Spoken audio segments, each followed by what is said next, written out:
Sorry about that, everybody. I had to find a store that had the yes. That's why it took me so long.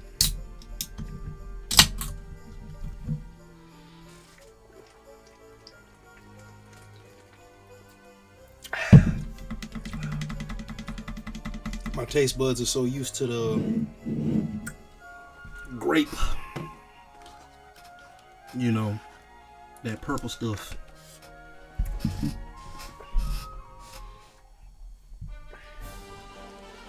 But yeah.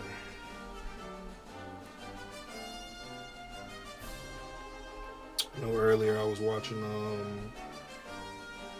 Big War the Genius, but I think I'm gonna watch some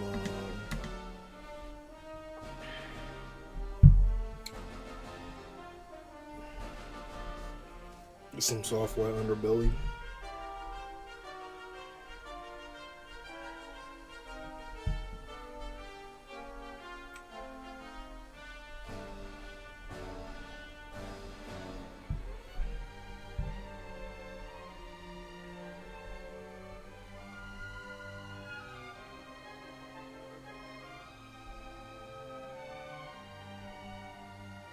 Kate.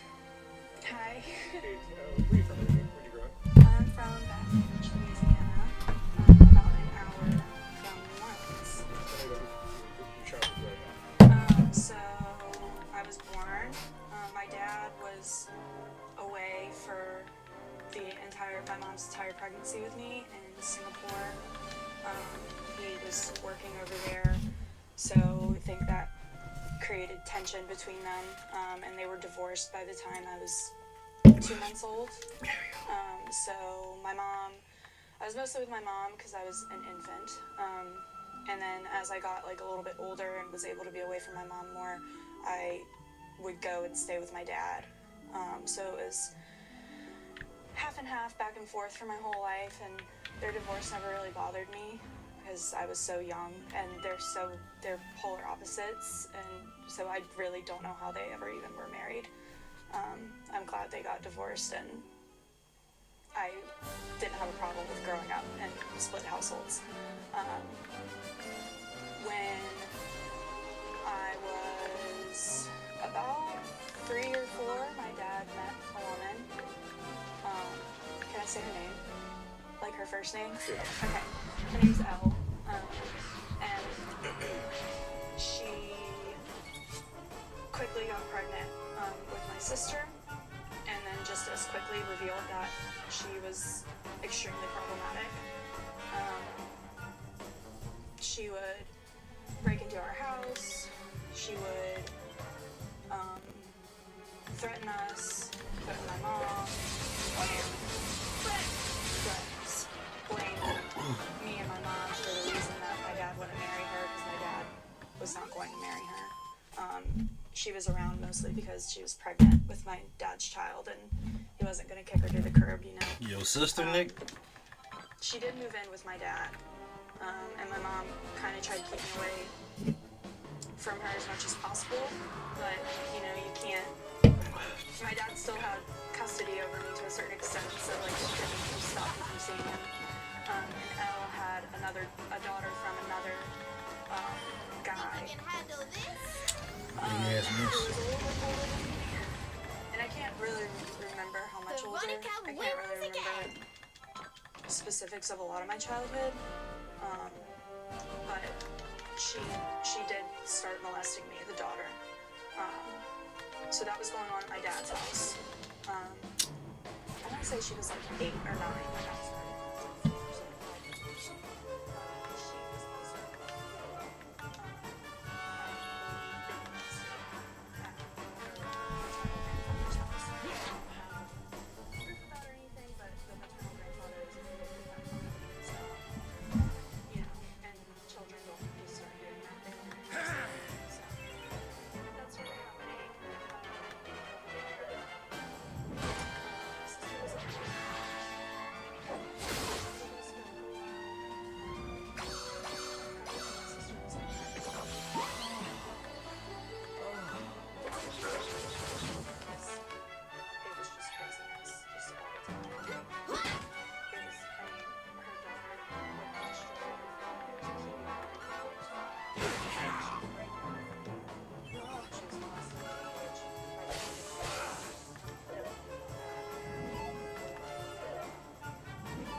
Alright, y'all gotta die.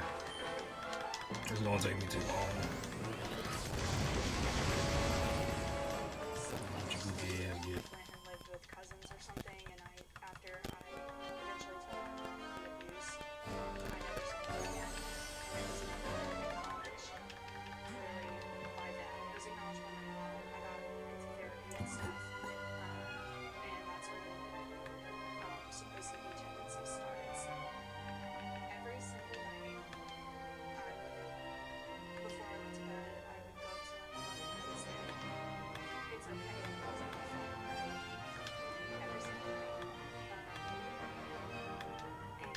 And I was like 5 or 6. And then along with that, I started having like suicidal obsessions.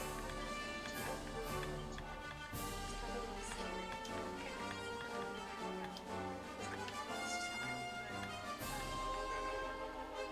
Obsessive compulsive disorder is intrusive thoughts. So, rapid intrusive thoughts that would be like, jump off of this balcony that you're walking on, things like that. And I was so young, and it was scary. And I would like tell my mom, and she'd be like, I'm not gonna do that. But it's just, it's like the thoughts would stick to my brain like a broken record. I would just like over and over and over, just jump off the balcony, jump off the balcony.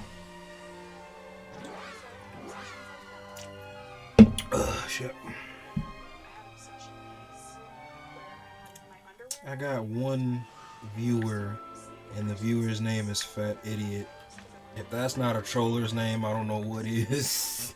Why would you name yourself that, bro? All the time, so constantly all day at school. I don't even think I walked upright. I just constantly was like, Thank you for watching.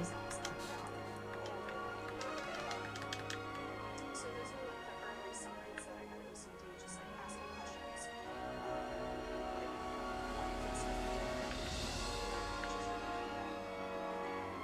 I went to Catholic school all my life, so that was another obsession that I had, was praying. So I would say, serve others, and then I followed up with doesn't serve but less than so like that's going to be 20 others and then to follow the rules. If I wasn't paying attention, I'd have to start over. So like if I found myself drifting off, not focusing on every single word, I would have to start over. And I would just stay up all night doing that. And I would recite the cross at the end of it. At the end of each prayer, if it didn't feel right for him, then I had to keep doing it until it felt right. Here.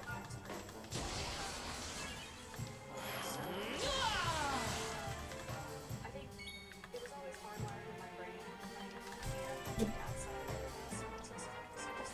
Here we go.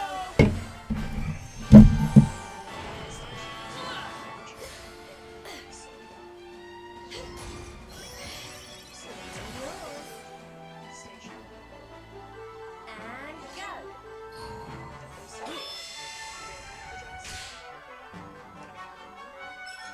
Yeah.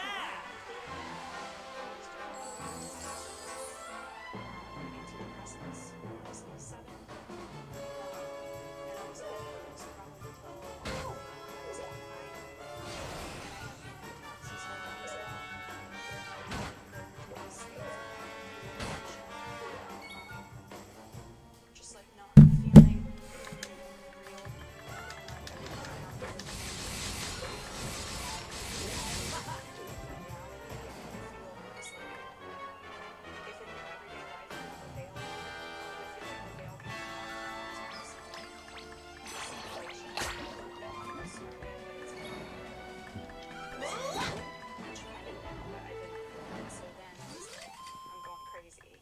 Another one bites the dust.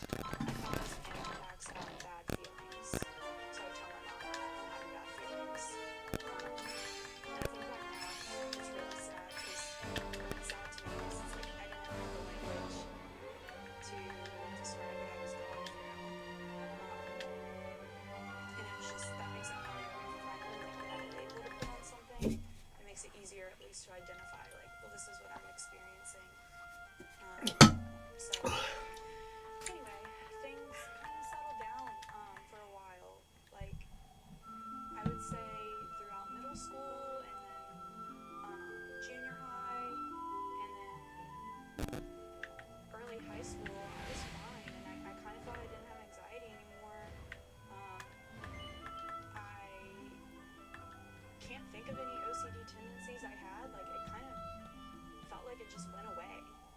And it was like something distant in my childhood that I felt. And I just tried to therapy and fix it.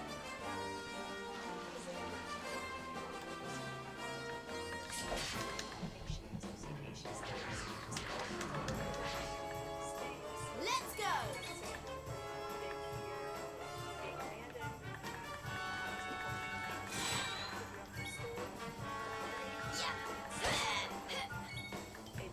It didn't stick. Let's light things up!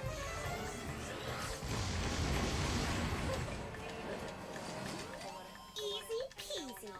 The reassurance is ever enough. So Oh shit, wait a minute. now I'm in high school, and some things started popping up again very suddenly. It was really scary, and I remember Okay then, well. experiencing things with boys, right? I had a boyfriend and kissing boys for the first time when I was 14 or 15, and I started getting very hypersexual, which now I know is it's common for people that are not molested. So starting hypersexual, not thinking it bothered me.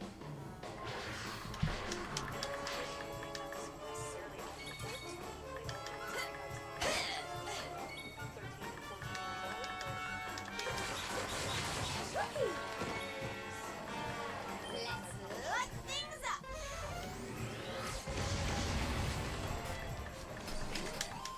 Been wanting me to do, but I woke up one day and had this like intense feeling of dread.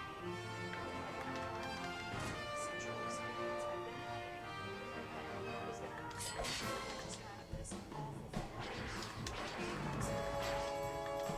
Let's go! I just had this thing that I went on. Yoink!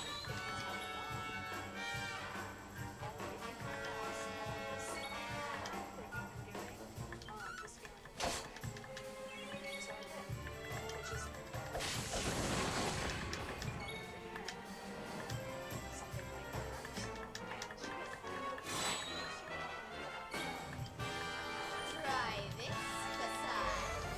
Kaboom! Okay, got it. Another one It's bites the done. dust. Wrong. I did that. I told my mom every sexual experience I had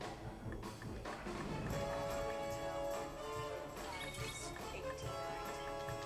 What's yours is mine.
your ass up, Jade.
What's yours is mine.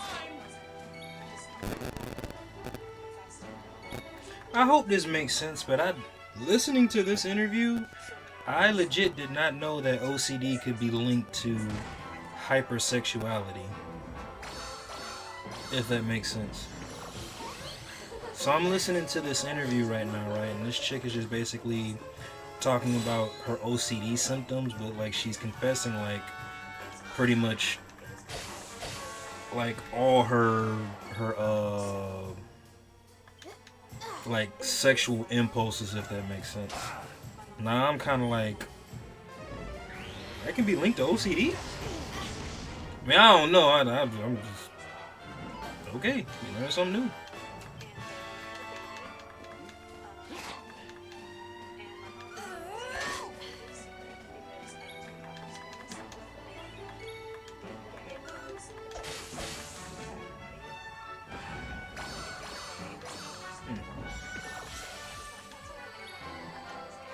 I know some of them like, RJ, the fuck are you listening to? Hey man, it's these interviews. They're just that interesting.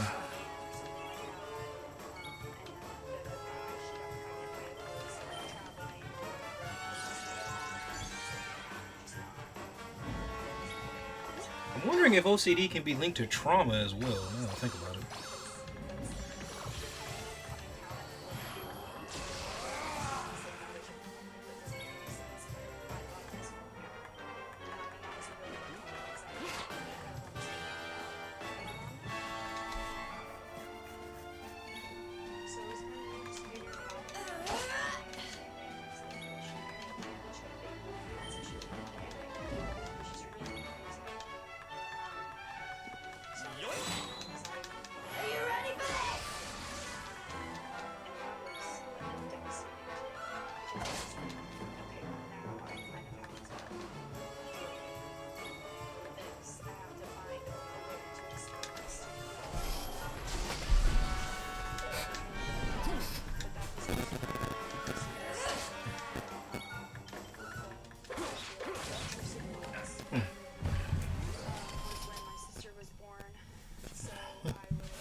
The only reason I turned it down because I'm not trying to get hit with like, I don't know. It's funny how YouTube guidelines are kind of like Instagrams or Twitter. It's kind of like, okay, how is it certain pages and channels can get hit with like infringement for sexual content, but like,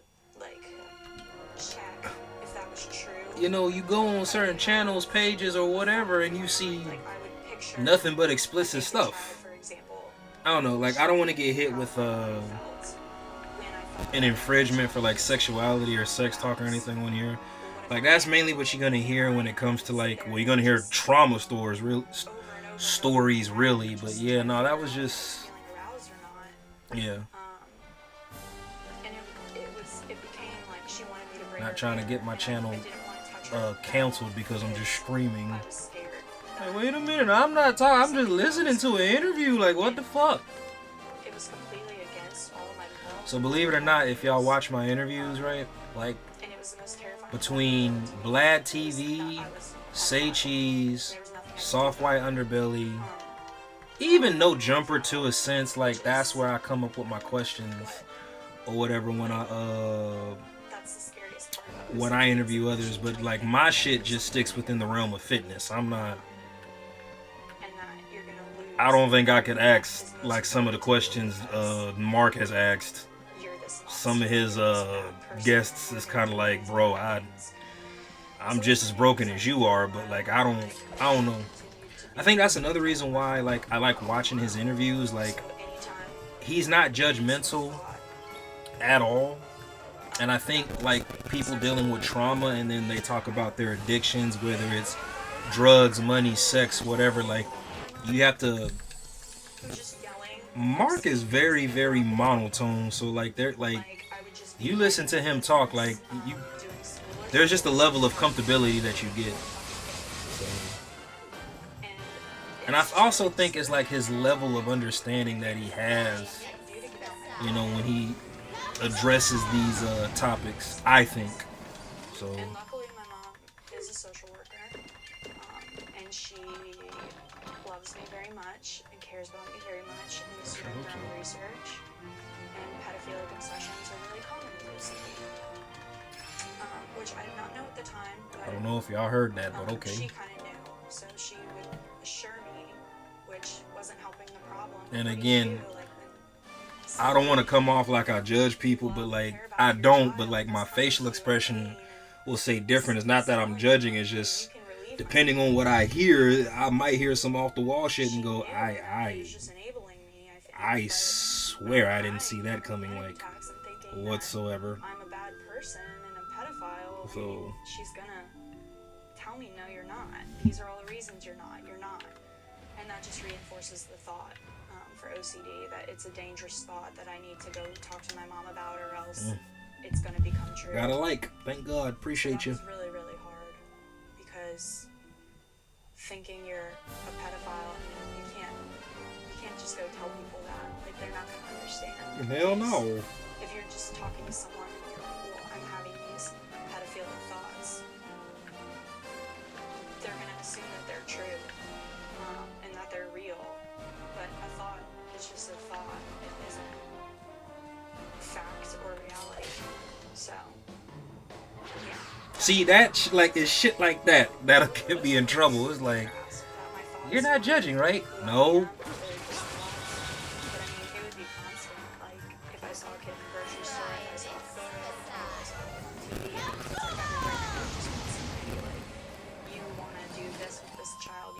Okay, I think I need to change. Sometimes. I'm probably gonna come back and listen to it, but like I know for a fact I'll probably get hit with infringement on this one. And I would fight with it, and I just felt like I had nowhere to go. Like you can't tell people that. Yeah, I want to listen to a gorilla pimp give his perspective on life. Like a reality, like there was an actual chance that I could be, and there was no. Lord forbid I play some Charleston White on this motherfucker. It's like a really hard feeling. See, like, there's something very glamorous about this lifestyle for a lot of girls, right? Yeah. Ooh, a female pimp. Yeah, like, I'm a hustler. Like, I love money. Like, my name is Cash for a reason. You can't stop me. I'm gonna get money the way I can. And that's just me. I'm 27 years old. I'm young. I have no kids. Sorry, I just had to, I just felt like I was gonna get hit with some type of infringement. Like, I don't know.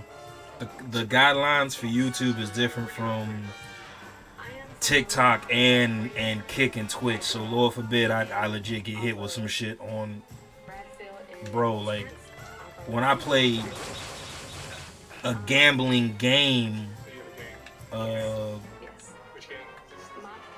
That's a what game? Yes.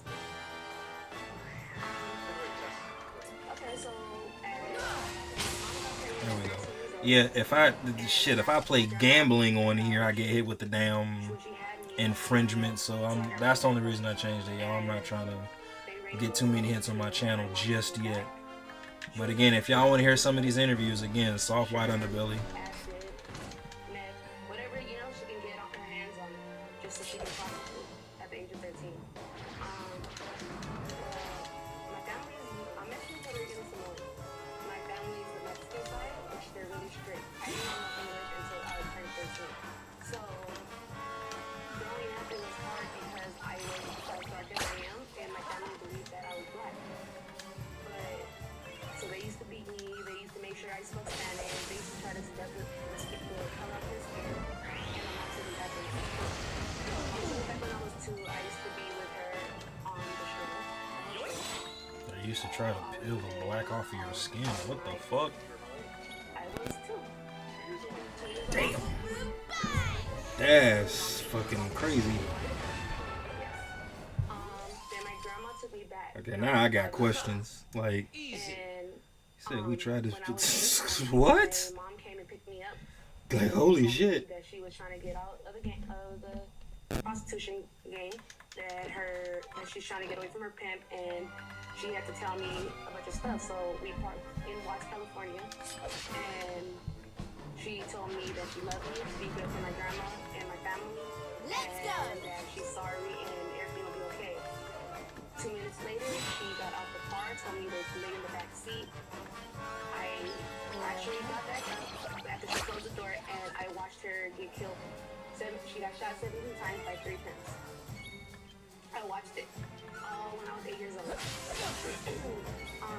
The ambulance and police came and took me back to my family, and I was at a soccer game when they finally gave us the news that she did not make it.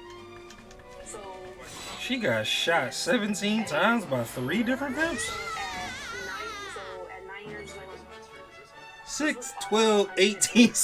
It's not funny, but in my mind, I'm like, 108 by Grape Street Elementary.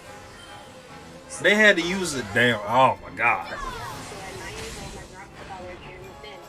Mm.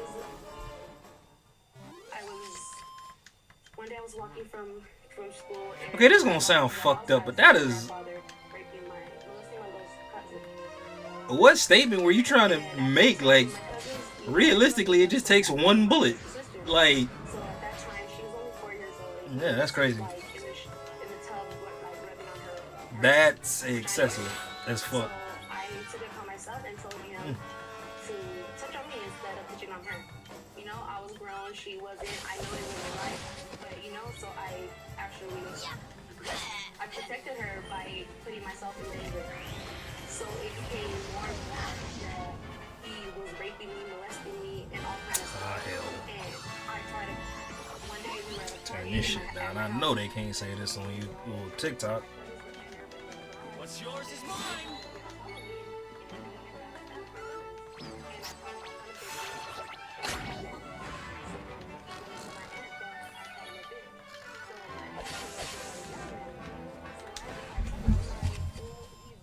We win again. And when I told her that, she slapped me. Damn. She told me that only, like, we keep in the family, we don't say things like that. And I told her that it wasn't right, you know, I know it wasn't right. So, 2 days later, I went to a friend's house. And then, like, a day later, my grandma found me. And she found me and took me back home. And then after that, One thing I've learned about these interviews, family can have you caught up in the most just outrageous ass shit on some real shit. We don't talk about family like that. Like this, the fuck? Well, that's crazy. I ain't gonna hold you. I honestly feel like it was that type of talk is what led to how my generation is. Like, so within the age group that I'm in, like, I've noticed between, what was it, broken homes or single parent, man or woman, but like there's some level of trauma. just some level. Well, all I feel like every generation has some level of trauma. I think it's just that we all certain groups, mainly black and Latinos, and if I'm misspeaking, forgive me, or I'm not speaking for us. I'm only speaking, you know, for me. But I've noticed that like that is well, nah, I might be misspeaking, but at the end of the day, like certain groups and certain families, like they abuse and molestation is like a norm, which is kind of like crazy. Like fuck no. Please don't let my channel get suspended because I said that. Like, oh my god.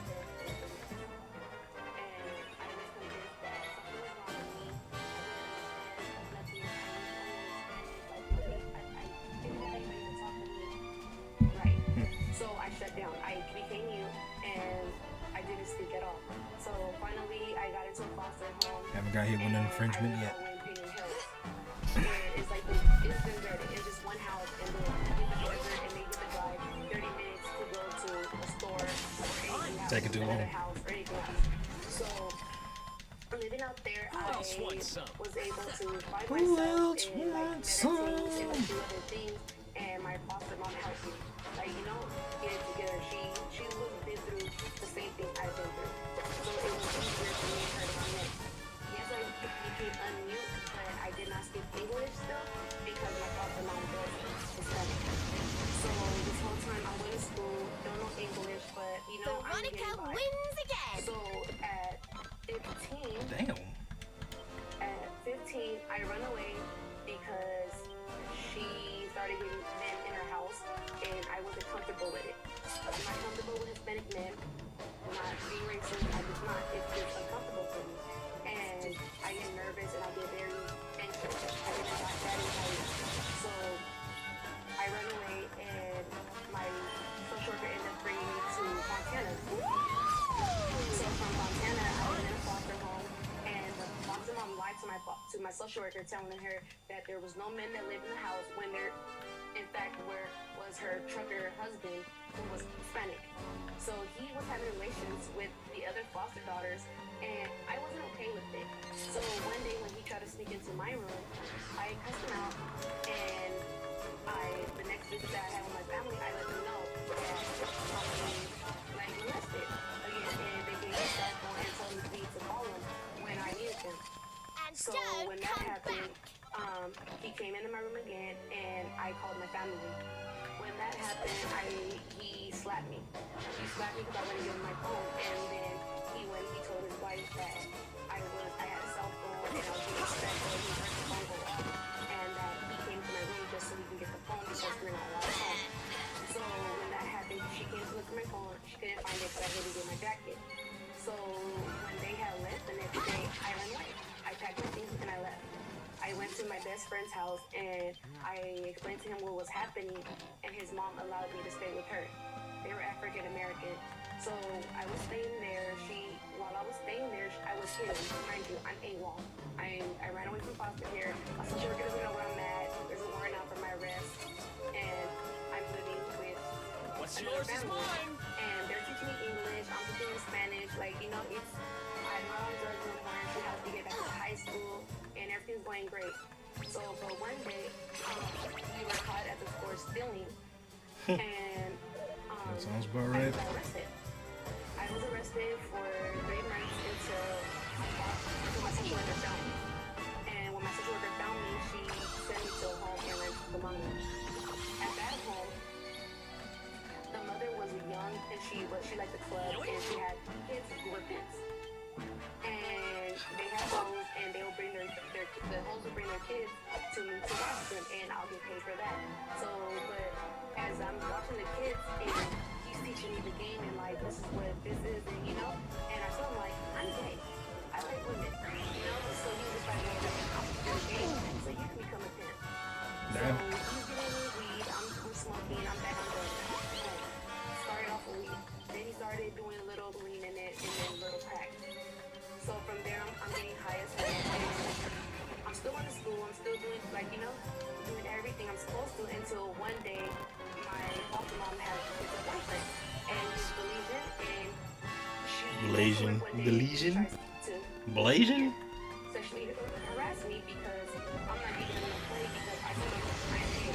He doesn't believe pretty women should be gay. So, therefore, he's trying to molest me. That's fucked up. She was unhappy with it. So, one day I That's not funny. It was just that way of thinking is kind of like sick. So I go. When I go, the bus stop running. So the bus stops Shit. running, and I called her and I let her know. You just let go of that belief. Wait, what the fuck? Party's over. She was just like, no, you ran away, you did this and that. Of Like, Mom, I course. want you back. So I called my social worker. I let my social worker know what's happening, and I go and I stay there. So I'm getting high because I'm worried that I'm gonna go back to jail, and like I'm crystal out of my mind, like just so crystal out of my mind. So when I call my social worker the next day, she tells me that it's okay for me to stay where I'm at. So I stay there. I go to I'm in high school, and every day at this foster home, I'm fighting her daughter. Every day, like there was no. What's yours is mine. Go, like every day I wake up, I have to fight. Every day, this and that. Like it was so dramatic in that house. It was so uncomfortable for me to live, but yet I still did everything I was supposed to. I went to work. I went to school. I did everything. I graduated a year before I was supposed to graduate, and I was just working that whole year. So I would pay rent, I would do everything I was supposed to, watch the kids, all that.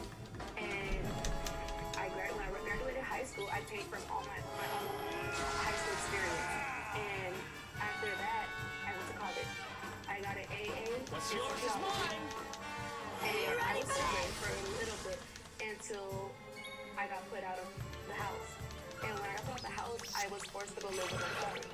When I went to go live with her daughter used me just like a babysitter kid, and so she can get money off of me.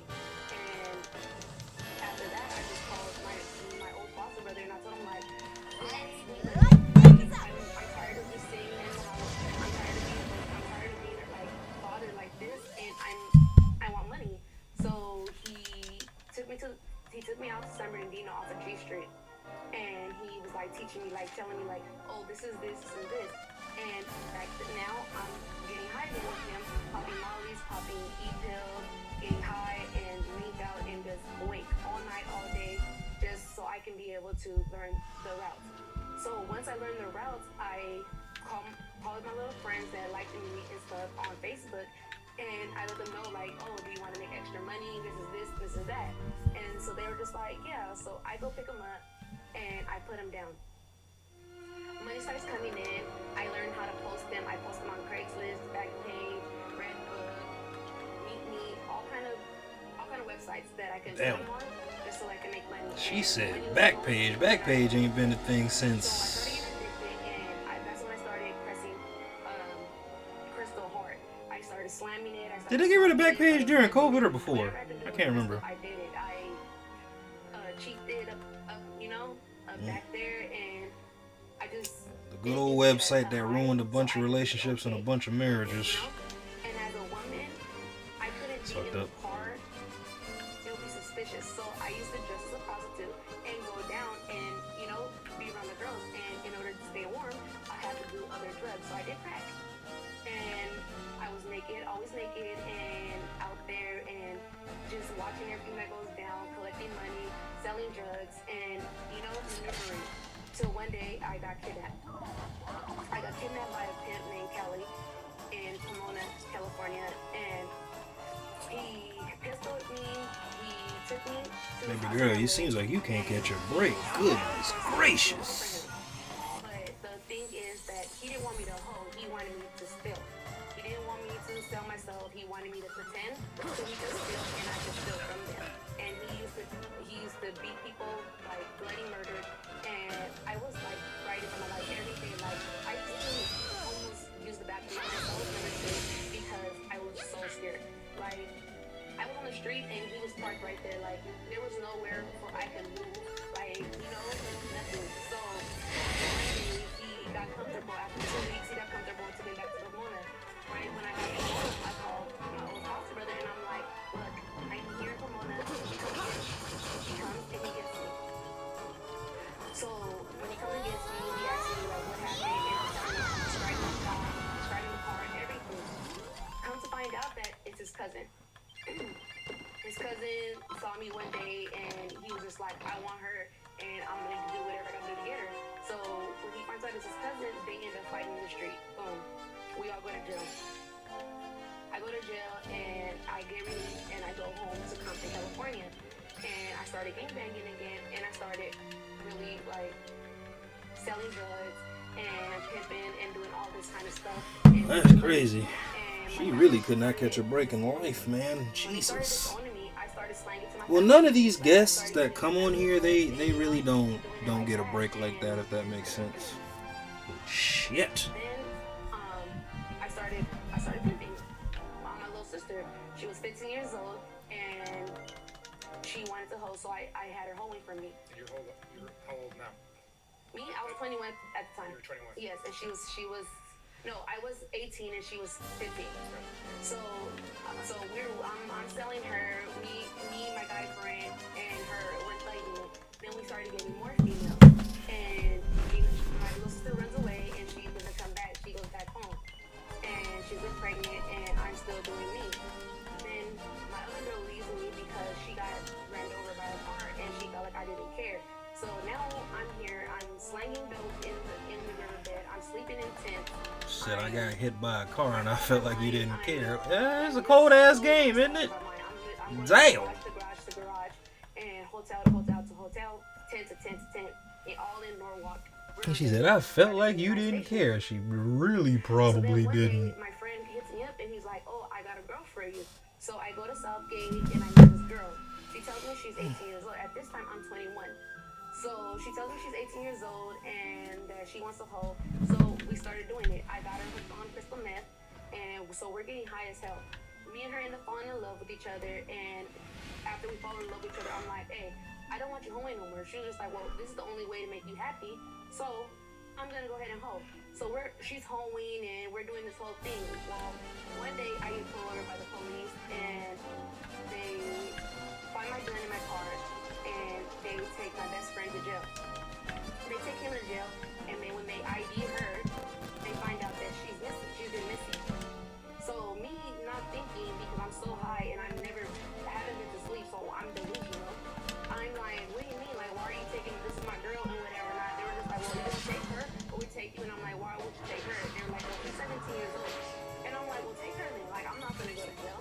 So they take her, and so she hits me up and tells me I'm messed up, that she's being raped by her dad, and that I need to come get her. I can't come get you. So I don't know where she's at. So I end up bailing my best friend out, and we're in his garage, and I get a See phone how call cold the from game is, y'all? and she's Damn. like, "Oh, I need you to meet up with me. I got money for you and all this." Now me, I'm so money hungry and so delusional. I go. So when I go over there, we're talking and I fall into her trap that, like I started answering questions that I shouldn't have answered. Like, That's what your ass get. I told her because I need the money. Why did I beat her? Why did I make her have sex with Eric? And I'm like, "I didn't have you make her have sex with Eric. You chose to have sex with Eric for some money." So she set me up, and all I know is fucking swarming. She was an informant, and I got booked. I don't feel sorry for you. At McDonald's. Well, I do. You're definitely huge victim of circumstance, but damn. So I'm fighting. What was done to you, you really did on to. I mean, and Human trafficking. I can't. Kidnap. That's a really fucked up ass situation. Assassination. And Damn. so they're trying to give me 65 to life. I won't take the deal. So when they tell me 25 to life, I'm definitely not taking the deal. Oh, do you want to go to trial? No, because I know I'm gonna lose because there's some things that did happen and didn't happen. So then they gave me 16 with half. No, 16 with life. I told them no. Then they told me 16 with half. Fine, So I took 16 with half, and in February 2017, I ended up going up to Chowchilla in prison. For pimping and pandering? Pimping and pandering. Being trafficked. That's A female pimp. a female pimp. So Pimping and pandering. I wonder how many. the first day in Chowchilla, the first day I got off the bus, What's yours is mine. I had girls in my door, 3 girls. Pimping and pandering. I wonder how long you get for that. I didn't lose, but I got jumped because they said pretty girls are not allowed to be in the yard because they don't want their girls, which are Damn. either transgenders or studs. They say pretty is a privilege, but it's also a curse. Like, what the fuck? Hold on, what are you? So from that day, I started doing drugs and I started making shanks. I got caught and I went to SHU, which is acid lockup, 24/7 lockup. Like solitary confinement. Yeah, I was in solitary confinement for 6 months, and then when I got out, I started. Oh no, I don't see it, but alright. I went over the Maybe wall, she's the. and I started Let me shut up. Everybody, like every day, it was. These pretty girls ain't allowed to be on the yard, then why weren't you allowed to be on the yard? But anyway, yeah. That's why my face is like so. I'm fucked up. I was fighting every day, so I ended up. It was to the point where. Oh yeah, pimping and paying. How much is that charge? Hated people, and I didn't stop. Like every day was fight for me. So one day, this girl that was always bullying me since reception, I had enough of her. So every time I seen her, it was a fight on site. Like I would go to her school, I would go to her school, beat her up. I would go into her room. Both families involved, encouraging. Everything until she started pressing Jail charges, time, and I yeah. ended up with an assault and battery charge. How much time do you get? So they pushed me from 2021 all the way to 2026. So now Pimping and pandering conviction, felony crime that crime sentence 3, 4, 6 years in, well, in California. the girl caused enemies on me. So I have to go to another prison. When I go to CIW, which is California Institution for Women in Corona. Can you get multiple charges for pimping and pandering? And when I need my girlfriend, So if you pimp more than like one person, then maybe that's where it adds up. But she said that she was doing so I did everything that I was supposed to 15 years I started or whatever. But like working out. I started the max you can get for pimping and pandering is 6 years, well, in California. So if you get the max of 6 years and they were saying 15 to life, was she? It had to be more than one. It had to be more than one person. now I'm trying to keep it like, oh, I'm not on drugs, but I am on drugs. You know, like trying to keep it away from the police. So and trying to hide it. So how is it that you can get the max charge for I asked them to put me back in. pretty much the distributing drugs out to the population? Like they give you the max for that. But pimping and pandering, you get like 6. Murder, Everything like was coming down on me. Like I was just breaking 5 little to by 10. little. And I tried to kill myself, I tried to hang myself. But and anything dealing with drugs, they max you out like bad. Like I don't get that. back out, and when they let me out, they told me I was gonna go padding. So either I got my stuff back together and get on my medication, or I would go to padding. So I got back on my medication, and I did my time, and I got out May 2nd. Well, when I got out to May 2nd, they put me over at the wine guard. When I got here to the wine guard, immediately I became a fiend again. Yeah, I've only been out there 3 weeks, and I got back on drugs. Like, I'm addicted. I'm Another an one addict. Like, bites the the drugs don't do me. I do the drugs, but I. The drugs don't do me, I do the drugs. Yes, I love the way it makes me feel. Like it makes me feel like I don't have a care in the world, and I don't. Like I carry my cookie everywhere with me, and it's just I don't care. Like I gave up gangbanging, and I'm here at this program trying to get my life together, yet I'm still getting high. And I don't think you should have admitted that on camera, baby girl. I'm back at prostitution. I'm pimping and pandering again. I'm looking. I can't even lie. I am looking for girls, but in a different way. Like I'm not trying to do things I used to do the same way. I'm just trying to do What's it yours is mine. Bitch, you were on camera. instead of prostitution. So Shut I'm up! a hustler. I love money. Like my name is cash for a reason. So I get it any way I can. I do it any way I can, and you can't stop me. I'm gonna get money the way I can, and that's it. I'm 27 years old. I'm young. I have no kids, and I'm gay, and I'm a pimp. Like it can't get no better than that. Like girls love me. Like why not? You know? So that's my life. You told me you were a virgin. And I'm a virgin.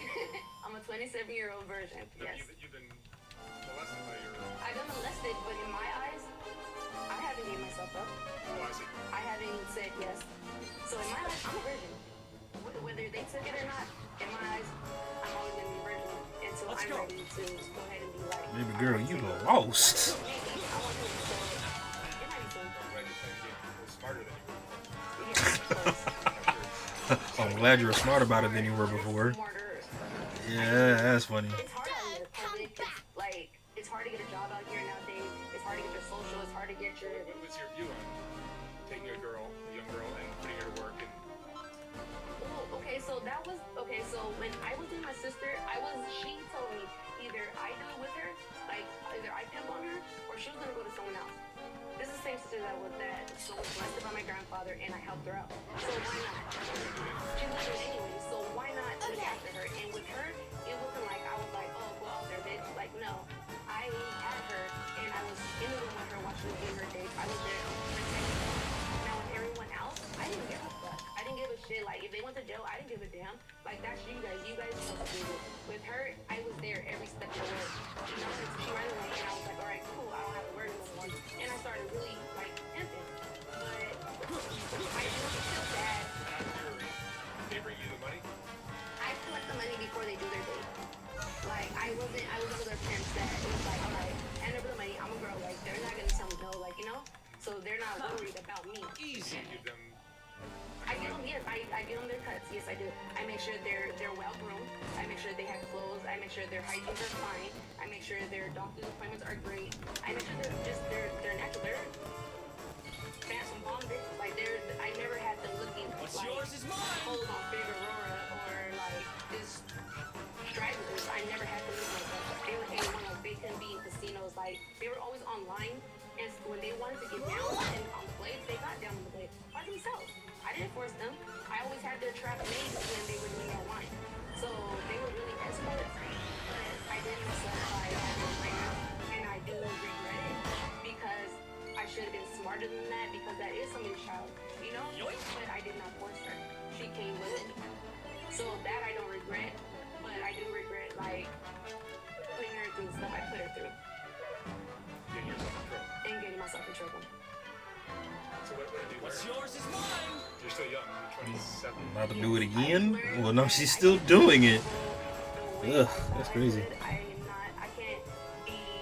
I don't know if y'all can hear it or anything, but like, it's just a good. Some of the shit people be saying on these interviews just be like wild. I will give you my shirt on my back if you needed it. Nowadays I'm like, fuck you. I got the fuck it. I don't care. Like, you can be dying. You can be burning out there and I will piss on you. Like, literally, like, I have no care in the world. Nobody gave a damn about me. I did 8 years by myself in prison. Nobody there for me but my girlfriend. So I had to thug it out by myself and now I don't care. Like, I don't care about you and I'm not going to jail for you or for nobody else. Like, if I'm going to go to jail, I'm going to go to jail for something serious.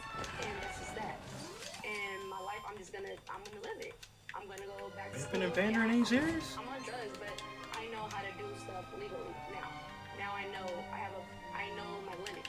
I'm not on Sherm, I'm not on heroin, I'm not on all that kind of stuff. Sherm, Hearn. And weed. Okay. That's that. All right. Cash. Yeah. Cash. Thank you so much for talking with me.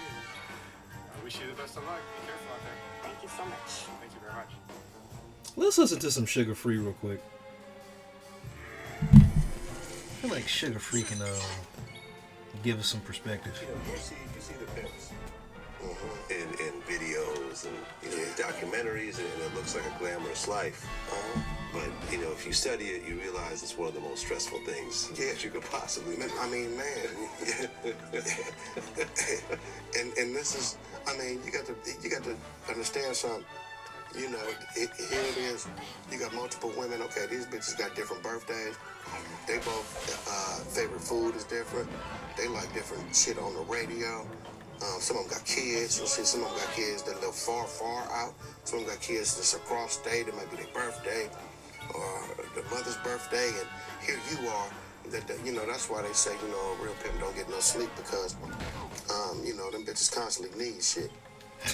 You know what I mean? And you got to be willing to, okay, bitch, come on. You know what I mean?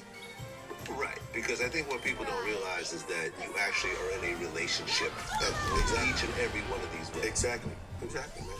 Exactly. I mean, you can't have a stable full of hoes and think you can have, this square girlfriend on the side who may have just like a regular job. Then all that money will walk away from you. It's just not something that go with that. You know what I mean? By law, this is a no-no. Yeah. And, it could snatch a stripe or two up off your pimping and Right. shit like that. And the women you're dealing with, these aren't, stable middle-class women with nice upbringings. A lot of times they have damaged backgrounds. They have, A lot of them got the same story, which is What's yours is mine. damaged backgrounds and shit like that. abused by Right, family right. members, Yeah. that type of thing. Right. And, You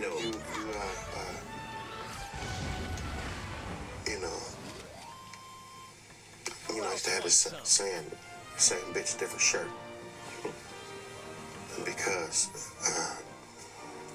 but then you have the good hoes that will Let's go.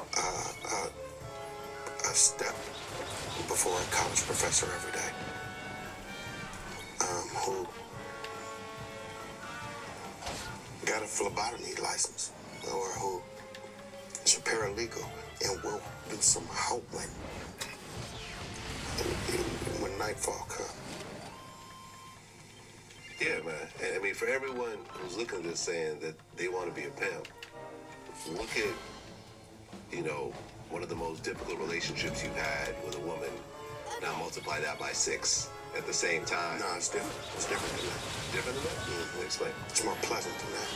Okay, way more. You get more joy out of it than that. Okay. You can't compare that to that. Okay. No, Fair hell no. enough. It's another kind of bad. Right? It's the kind of bad that your square cat's bad. He would want to trade you his bad. Right? For the pimp's bad, right? You see what I'm saying to you? By a long shot. 2. Yeah. So from the point that you started pimping at 17 to the time that you eventually quit, did you ever have a regular girlfriend? A regular? No. Never. No. Weren't interested. It's the last thing you want. She would have no idea of how seasoned you are up here, but she would feel it. But wouldn't be able to put her finger on it, even if you tell her. So whenever you talk to a woman, the only thing you're interested in is, can she be a hoe? Can she make you some money? You're not interested in It's no romantically. question that can she be. I could spot a hoe, and I could sit right here, just open the window. I could tell you that bitch is a hoe. Yeah. I mean, it's about how they walk, how they sit down, how they stand up, talk. It's things that tell you, she a hoe. I mean, when you look at all the girls that you were pimping over the years, how many of them did you actually turn out versus they were already hoes and they just chose you? If you look at percentages. A few. But, the first turnout is always, The most thrilling? to me, Yeah. yeah, first turnout. What do you think was the most difficult part of that? Because were you getting busted every so often? No. No? Never. Never got busted for No. pimping? Okay. It's a rarity, because, I read a lot of other Pimps pimps. don't get busted for pimping. Pimps get busted for mispimping. Okay, so you never were Mispimped. No, I haven't. Never. Never. It's not on my record. So girls never turned on you? They never No. reported you to police? No. Because you got to be good to these women. I didn't have females mamas, man. Glad that I walked into their life, man. I done had Over and females over, mama, man. You know what I mean? The boyfriend. Hey, free and the game baby is free daddy, game. They couldn't do nothing. You bring stability. I have, man. Right. How often would girls leave? And just leave the life altogether? I mean, the name of the game is basically cop and blow. I mean, you can have a bitch 5 minutes, man. That's why you gotta, constantly be on the move about yours.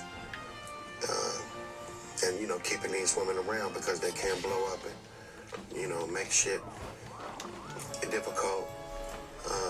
You know, you might have a jealous bitch that you know, bitches will run bitches off, and yeah, you know, all kind of different reasons why motherfucker end up homeless, man. Well, you know, like I said before, you're really having a relationship with these women. So you are sleeping with these women also. I mean, you know, they had their fun. Right. You know what I mean? The pimp ain't no porn star. You know what I mean? Yeah, it's more money than sex going on. Exactly. Because they do that all day. So if they could come home and doing that too, well, shit, you know, I mean, you know, you like God to them. You know, I can touch God whenever I want to. I can get God to do this. I can get God to do this. Dang, you ain't God no more. And a bitch think like that. You know, I would think like that. Oh shit. Watch the full interview. Sugar free, ladies and gentlemen. Vlad TV. All right, here we go. Sugar free. What's happening, man? Welcome back to Vlad TV. Nice to be here. Yeah, man. Been a long time fan. You know, we did interview last time, but we weren't face to face last time. So this time, There it you know, is. I'm really looking forward to it. Right on. I get to look at the man behind the magic. That's right. Right on, man. That's right, man. Yeah. Mona Legend is in the building right now. I just do what I could do when I could do it. So, you know, we did an interview some years back, but I kind of want to go over the whole story again. Okay.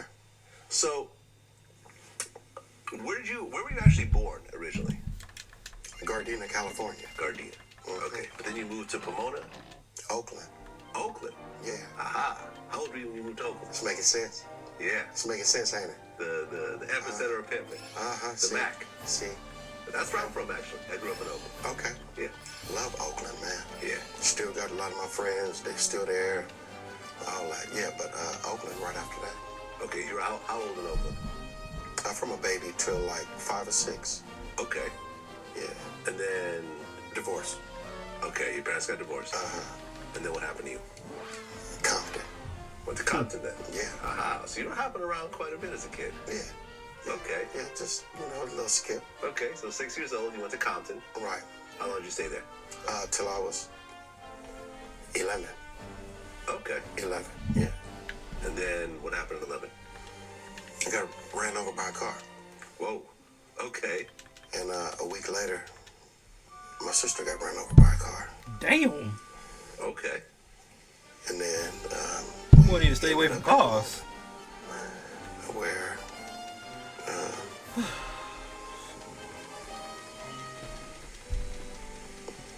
the way people lived out there compared to leaving Compton at that time was different. Pretty sure it What was was. different about it? These are old interviews, by the way. I think this interview is 5 years old, In some so places. these concepts today really don't. But hey, man, free game is free game. I mean, a lot of fruit trees, and people just cool. You know, I couldn't get K-Day no more. KGFJ, on the, you know, we got KJLH, kind of cool. But yeah, for the most part, you know, I missed the radio stations. But I would always go back on the weekends and record on cassette what K-Day was playing, and KGFJ and KACE and all that. Yeah, I mean, for And those bring who it back. don't know, K-Day was one of the original hip-hop stations on the West Coast. Russ Parr and them, man. Yeah, I mean, Yes, sir. they're the ones who broke Eazy-E, NWA, Yeah. like a lot of the music that, the Right. family tree that you see right now on the West Exactly. Coast, a lot of that came And they from K-Day. still here. They still here. That's Exactly. a blessing to us, man. Absolutely. Yeah. Yes, sir. Now, I mean, as a kid, were you getting into a lot of trouble or not really? Around, you know, when you first moved to Pomona? You know what? I gotta say, yeah, I got into some trouble. Okay. Well, I guess you were affiliated with the 357 Crips? That was in Pomona. Yeah. Okay. How old were you when you first got involved in that?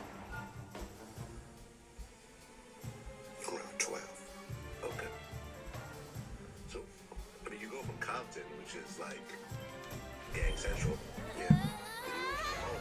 You actually started banging your phone. What made you And join at that don't point? come back. You know, I kind of slipped into it. The first people I met was my homeboy, Bubba Brown. And then there was Dillinger and Little Termite. Okay. Dillinger and a little And termite. Dillinger and Termite was about that life. And Yeah. you know, I just thought I had some cool friends, some cool new friends. And I liked them, you know, and they liked me. And that's how that went. Okay. And what was happening during that You early can days? handle this. Yeah. Basically, you know, I had a lot of fun. And Who else wants some? I just felt like I was with, you know, between these three cats. I felt like I was just right at home. Yeah. And I guess you had a bunch of, you know, misdemeanors and some felonies around that time. Or that came later. It started around the 4th grade. You know, 4th grade. Wait, what the fuck? yeah. A misdemeanor in 4th grade. 14 years old? Yeah. Wait, hold on. 4th 11, 12. Yeah, 11, 12 years old. Yeah. Okay, what were you getting arrested for? I just no pennies. No petty shit. The kids do.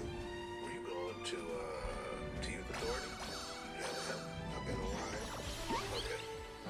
When you first hit that, did it shake you up at all? Were What's you yours is mine. Hell yeah, I was shook up. Why? I was glad he ever schooled us. right? You gonna fight over the smallest shit. Yeah. You know, I mean, youth authority is just basically getting you ready for prison, really. So it's junior prison. Yeah. I mean, I've heard horror stories how the guards would make the kids fight, make bets on it, and you know, like that type of thing. All that. You're getting locked up here and there. You're coming out. At what point did the pivot actually start? It was always there. It was always there. But it took, up until I lost my son, that I really knew that this is what I was going to do. Yeah. Yeah, I knew before, but that kind of made it official. I mean, how old were you when you first, you know, look back at 17. 17, that's when you first I went had to it. YA. Okay. With a taste of it, I got out and just started running. Okay. And you turned out your first girl at 17? Somewhere around there. Okay. Can you describe that process at all? Why? What's yours Hey, is I mine. think pimping is one of those things that, as an outsider, you look at it, you know, and I've read a lot. I remember when Pimp Stuff Goes Down first came out, like, you know. He said, why? I remember I read every book, from The Sweet Science of Sin to you know, Don Magic Wand's book to, you know, the Dollar Boy's book and stuff like that, because it's really hard to comprehend how a woman would go have sex with a man, take that money and bring it back to another man, and then repeat the cycle over and over again. But that's pimping for you. Yeah, it's deeper than that. It's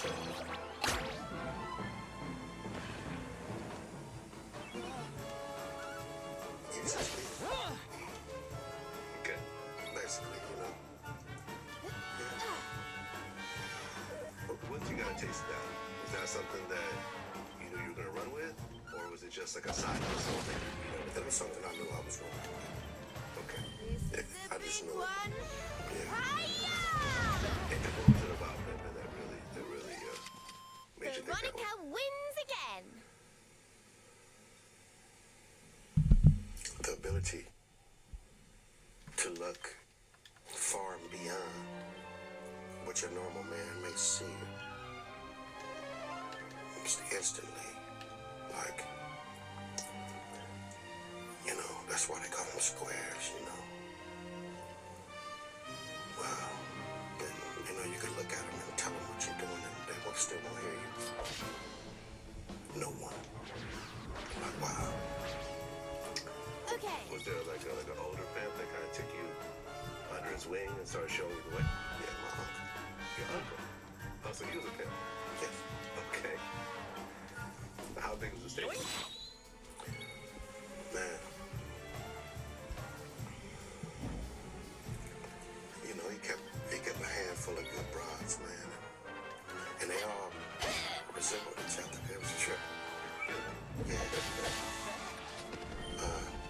You know, they would be short like him. You know, I just remember, you know, my aunties and them doing his hair all the time. Oh, get a perm? Well, no, he just needed grease and water in his hair. Okay. He's a Creole dude. Okay. And you know, some of their hair was just straight, you know. But, yeah, and he was just be fun to watch, you know, during the day. And the special part about this is that he couldn't read or write. You know, he spent a lot of time out of school because he was sick. And, Another one He made up bites for the it. dust. Okay. yeah, So is this your father's brother or your mother's brother? yeah. Okay. So you basically went up to him and said, listen, No, no? How did it work? you know, I was the first grandson, so, you know, they would, you know, have a ball, you know, talking to me like I understood them.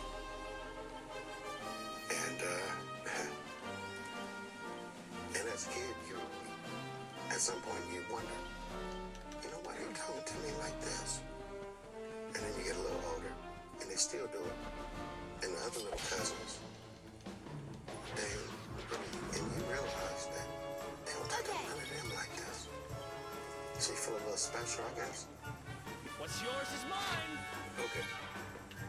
Asked my uncle if he had any money one day, and he said, yeah, since with it. And everybody around him started laughing. And then he just asked me, he said, the girls at your school say they like you, and they do anything for you. I said, yeah. All the time. And he said some of them like playing. Oh shit! Wait a minute. Especially young men, Yeah. they're just looking to have sex with women. Exactly. That's the only thing on their mind. Will They you win will again? throw everything away in order to have, you know, to have sex with somebody. Right. But a pimp thinks completely differently. A pimp doesn't think about sex No, at all, no matter how attractive that woman is. no. So that was how you were being groomed at that point in terms of the way you're thinking. Okay, but you know, people are still sexual. I mean, were you having sex at an early age? I think I was 15. 15. Okay. So how do you separate that? You got a girl who's attractive, you're sexually attracted to, but if you have sex with her, then the whole thing breaks down, right? Yeah, in a major way, yeah. Right. So you have to basically, No matter what it looks like that. you have to have self-control. Yeah. So how do you do that at an early age? When your hormones are raging and everything else like that? He said some of them were Number bland. one, That's crazy. you got to have, you know, that certain bone in your body that tells you it's okay to step outside this box. You know, I mean, it has to work because you're born with that. This ain't something you can create. You gotta be born like that. Right, you said that pimps are born, they're not made. Yeah. Okay. Do you remember how much that first girl brought back to you? Yeah. He really dead, man. God damn. He was proud of himself. Can you say it? Hell no. It's he up there. Okay. I mean, you know, Okay, so you start making money as a teenager. yeah. Okay. And got locked up For pimping. and came back. How How old did you get locked in? So how old were you when you got locked up? Oh man, I was going back from juvenile hall since like early teens, but when the YA stuff kicked in, I was 17. Okay. Getting a pimping charge is a little bit different than like Another robbery one or, bites the dust. you know. Well, now, yeah. I never had one of them. Okay. Okay. Pimps don't go to jail for pimping, they go for mishapping. Okay. What happened when your mom found out that her brother was helping her son to become a pimp? It was the thing. You know, it was the thing. You know, in the 70s, it was the thing to... That's crazy. The thing. He was the man, you know. It's, come on, man. You know, Mission Pablo back off on Broadway. You should look like a fashion show. Right. Back in the day, Those are host roles. Back at home, man. Talk to me, right? So, I grew up right there, man, North Oakland, between Market and Grove. Right? I think it's Martin Luther King now and Market. Oh, Eileen, right there down the street from Old Tech High School. And as a kid, the pimp was the hero. Right. He had the best cars, Yeah, man. best clothes, Yeah, he talked the most women, best jewelry, hair. best Yeah, hair. yeah. You hate for him to leave the room. Yeah, Okay. So now you're starting to build up. yeah. How big did your stable get? I think Don Magic Wand said one is so close to none. Yeah. You know, I always kept at least 6. I do not. In times where I tried to get, you know, a little more out of hand with it, but I like to stick with the 5 or 6. Okay. And do they all live in the same house? It depends on if they got along with each other or not. Right. As fights start to break out. Okay. And you had a bottom girl? Yeah. And she kind of managed the other girls in a way? Or? What was the worst thing that happened in terms of girls not getting along? Just fight. The fights ever get bad? And you know, lost some money and stuff like that. Okay. The fights ever get bad, like shooting, stabbings, that type of thing? Okay, you kept that under control. Yeah, well, it's done by choice, not by force. Okay. They might bump chests, break a nail in the process. You know, when I talked to... Well, I read Don Magic Wand's book. Right? And he talked about, you know, a good amount of violence throughout his pimping career. Okay. And I asked him about that. You know, he didn't deny it. He said, well... Fighting is like a criteria. You know, it's like the jewelry, the clothes, and all that. The cars is a criteria. It do happen. It's part of the game. You know what I mean? Because you got to establish a certain thing. You got to establish some fear in that female in order to get that respect. You must establish that. And she's going to try to see if you Not today, ladies and gentlemen. So it's going to bring some fear. And what I'm saying is violence. You know what I mean?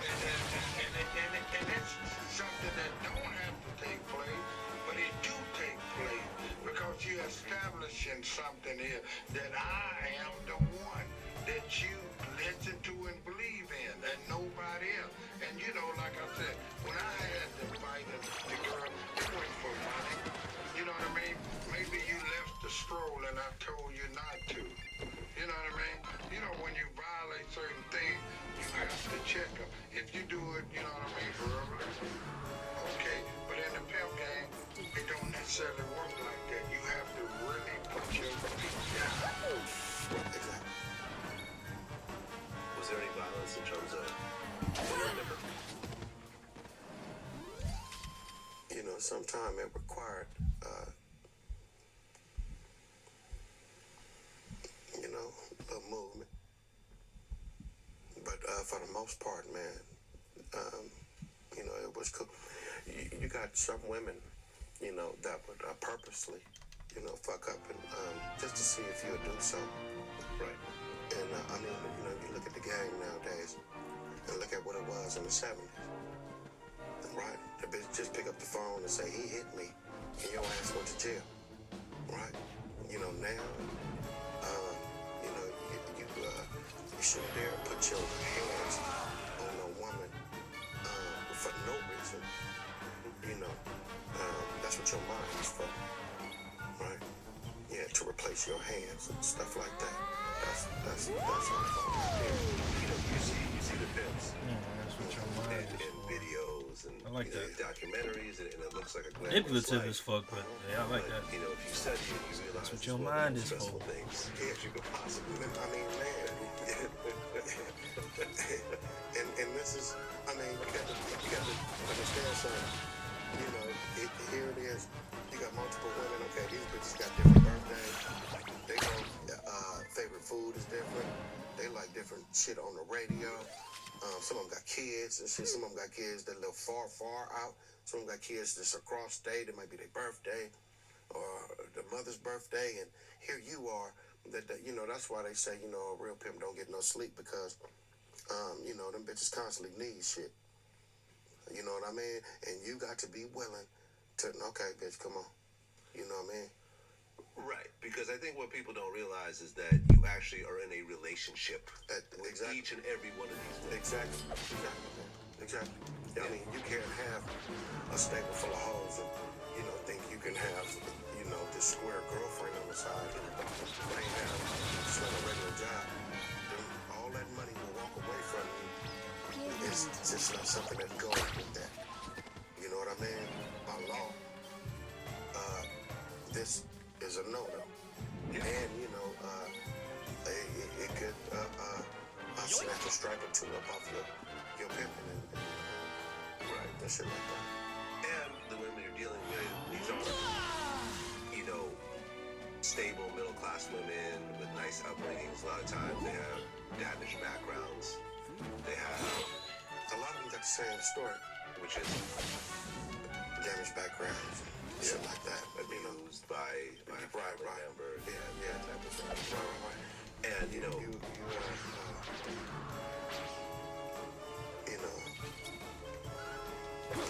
that is saying bitch different shirt. Because, but then you have the good hoes that will, Same bitch, different shit. Wait a minute. before a college Oh, professor. that's dangerous. Same bitch, different shirt. Who got a phlebotomy license or who is a paralegal and will do some hoeing when nightfall comes. yeah, man. And I mean, for everyone who's looking at this saying that they want to be a pimp, look at, one of the most difficult relationships you've had with a woman. Now multiply that by 6 at the same time. No, it's different. It's different than that. Different than that? Explain. It's more pleasant than that. Okay, way more. You get more joy out of it than that. Okay. You can't compare that to that. Okay. No, Fair enough. It's another kind of bad. Right? It's the kind of bad that your square cat's bad. He would want to trade you his bad. For good bad, right? You see what I'm saying? By a long shot. 2. Yeah. So from the point that you were started pimping at 17 to the time that you eventually quit, did you ever have a regular girlfriend? A regular? No. Never. No. Weren't interested. What's yours is It's the mine. last thing you want. What in the world? If she would have no idea of how seasoned you are up here, but she would feel it. But wouldn't be able to put her finger on it even if you tell her. So whenever you talk to a woman, the only thing you're interested in is, can she be a hoe? Can she make you some money? You're not interested in It's no romantic question if things. I can spot a hoe. And I can sit right here and open the window. He said just open I the can window. tell you that bitch is a hoe. That's funny. That's why they lie to her. I can sit there and stand up, talk. This dude said just open the window. Oh shit, that's crazy. He said Just open a window. I mean, when you look at all the girls that you were pimping over the years, how many of them did you actually turn out versus they were already hoes and they just chose you? If you look at percentages. You know, a few. But, you know, the first turnout is always Most thrilling? most to me. Yeah. Yeah, first turnout. What do you think was the most difficult part of that? You know, because were you getting busted every so often? No. You never got busted for nothing. Okay. It's a rarity. You know, I read a lot about Pimps it. don't get busted for pimping. Pimps get busted for mispimping. Okay, so you never were Mispimped. No, I haven't. Never. Never. It's not on my record. So girls never turned on you? They never reported you to police? No. Because you got to be good to these women. I done had females mamas, man. Glad that I walked into their life, man. Over and over, man. You know what I mean? You know, the boyfriend and the baby daddy and them, they couldn't do nothing. You bring stability. I have, man. Right. How often will girls leave? And just leave the life altogether? I mean, the name of the game is basically cop and blow. You know, I mean, you can have a bitch 5 minutes, man. You know, that's why you gotta, you know, constantly be on the move about yours. And, you know, keeping these women around because they can blow up and, you know, make shit difficult.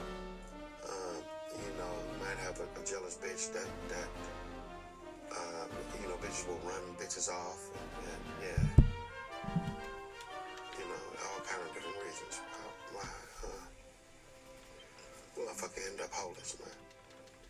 Well, you know, like I said before, you're really having a relationship with these women. So you are sleeping with these women also. I mean, you know, they had their fun. Right. You know what I mean? The pimp ain't no porn star. You know what I mean? But yeah, it's more money than sex going on. Exactly. Because they do that all day. So if they could come home and doing that too, well shit, you know, I mean, you know, you like God to them. You know, I can touch God whenever I want to. I can get God to do this, I can get God to do this. Dang, you ain't God no more. And a bitch think like that. You know, a hoe would think like that. Well, I guess one of your kids' mothers was one of your hoes at one point? Yeah, more than one of them. More than one? Okay, so a few of them got pregnant along the way by you. Like 4 of them. Damn. Okay. When they got pregnant, what was your initial reaction? When you got your first one pregnant, did you already have children by that point or no? I probably did. Okay. Probably did. Okay. So when you got That's your crazy. first, you know, He said he home, got was pregnant, 4 of them how did you pregnant. feel? Good. Great. Okay. You ended up getting 4 of your children came from this. How was that family structure like at that point? It was great. Same thing. Okay. Because understanding is everything. So you never hid anything from your kids? They know what's up. They, you know, grown now. You know, daddy was a pimp, mommy was a hoe. And life Let's goes go. on. Okay. Amen. Life goes on. So you continue with this life, and I guess 12 years ago you left it all behind. I did. Is that accurate? That's That's accurate. What led up to this? The big one. what led up to it. Yeah, what led up to you saying, okay, I'm going to leave this whole life behind? That What I think led up to it was after I completed the Smell My Finger record, I was gonna act a real fool, and I might have been some of these ended up in some of these situations that you may read about, where motherfucker done got stretched out in the feds and all this other shit because I was pissed. okay. I don't ever want to be that mad recording a record ever again in my life. What made you that angry during that time of life? A bitch ran off with my kids, man. You know, How many kids? multiple. Really? Yeah. Were those her children as well? Yeah. Okay.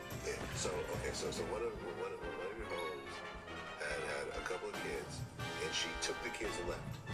Oh, she would do this periodically. Aha. Yeah. Which as the father has tore you up. Yeah. Come Cadillacs all tore up.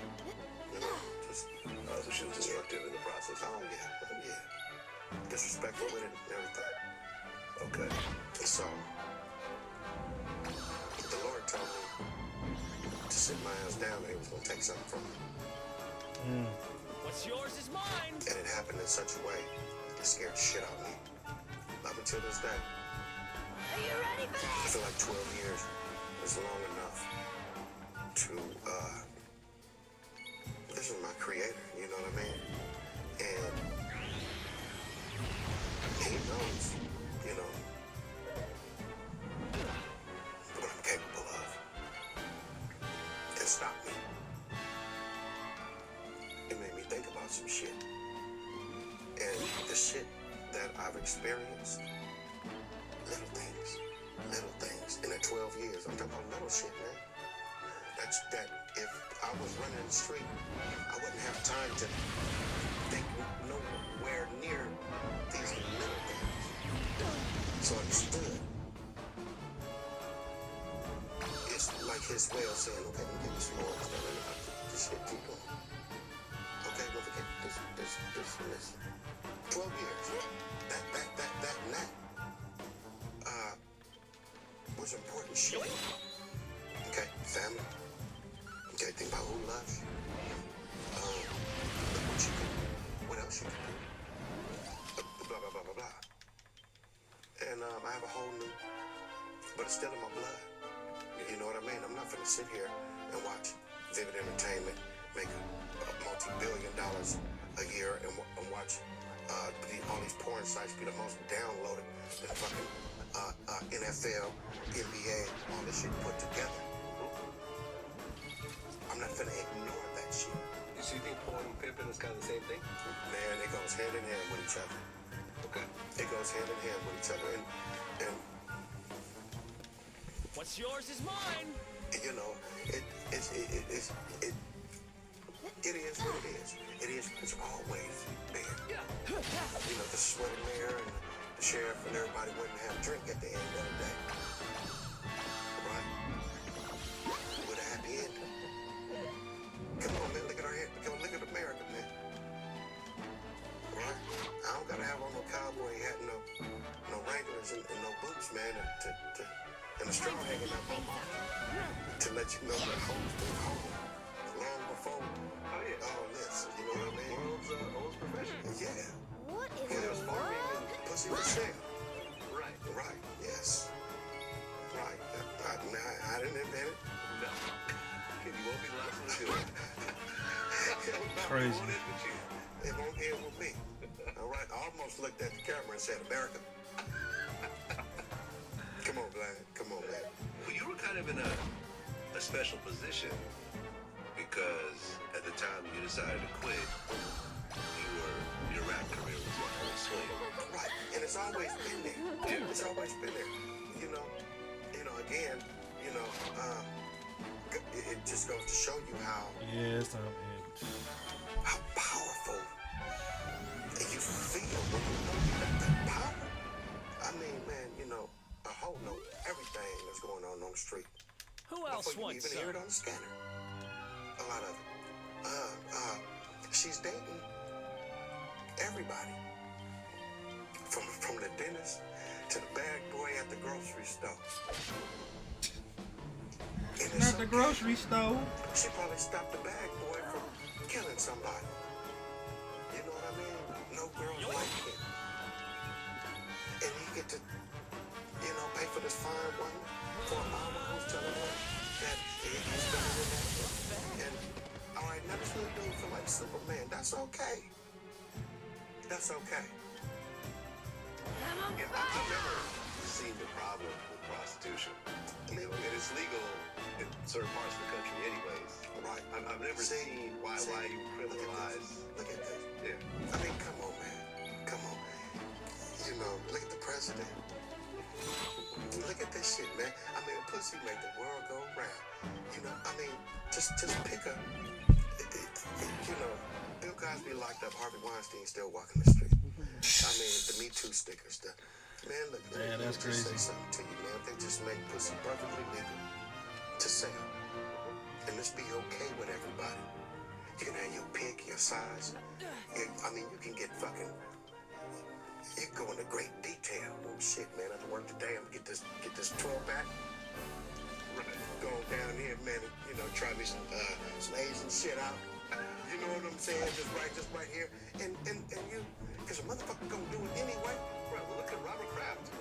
What the fuck? Man, look at this, man. The owner of the Patriots. Man, look, man. Do you know how much money, man? The homemade, man. I'm talking about after the. You can't. Man, I'll tell you something, man. Ain't no real hoe, man. Don't like no trick, swear, sucker shit. So, eventually, you pissed this bitch off, and you were square to Another one bites the dust. Oh, she gonna start cracking jokes about your dick. She gonna start doing woo, and then it be on a big level. Woo, shit. Man, it's a thing. You know what I mean? It's a thing. Man, who's to say Bill probably could have had all them women? Bill Cosby? Yeah. Okay. Harvey could have had all them women. Mm-hmm. But you going about just some old disrespectful ass way? You can't keep doing this and thinking everything. Motherfucker, who are you first? Who are you first in here? Well, before you're a pimp, before you start to run women in, who are you? You know what I'm saying? And you know, good hoes will go a long way with you, man, if you good to them. Period. Well, I mean, even the laws are kind of interesting because men give women money all the time. Pussy ain't never been free for a man. Period. I mean, you can look at it like that. You can look at it like that, man. But you know, if you out on the street, man, and before a motherfucker give you a hot plate, a motherfucker will offer you some pussy, man. Vlad, you think I'm bullshit? No, I got you. Oh, okay. All right, cause we have fun with these cameras. It's just like that. Shit. Well, He what said I was we gonna say can have is that fun with when you these had your cameras. rap career in He full said, I'm swing, finna so tell you just step on away from the business, everybody. but still Oh, shit. support yourself. Still pay my bills. Still pay all your bills. Most pimps don't have that luxury. Okay. Isn't that true? Unless they had a big stash at the time they're retiring. Right. Yeah. I mean, you got some smart guys that have other things to, lean back on. You know, some of those guys who refuse to be touched by the law, so they don't do and say stupid shit. And they move well and all these different things. Yeah. You said all your old friends do a lot of time with women. And a lot of my good friends turned out to be some monsters. What do you mean by that? I mean, you think you know some of these guys, you know what I mean? And you find out that, this is why I always stay to myself. Yeah! And I've always been like that. And I'm always out of the area, where I lay my head at. Because I feel like a mix with people. It's easy to get that label, you are who you hang around. So I'm going to spend my time with Quicken, Ted, people with super brains.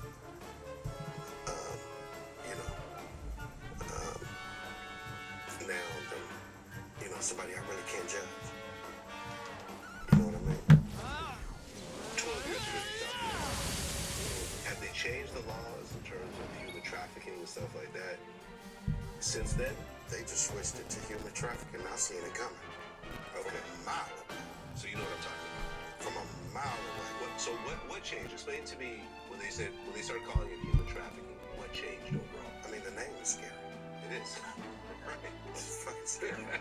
It's fucking scary. From pimping and pandering. I mean, to human trafficking. A bitch get a lottery ticket and, go about her way. But, the game got so disrespectful. You know what I mean?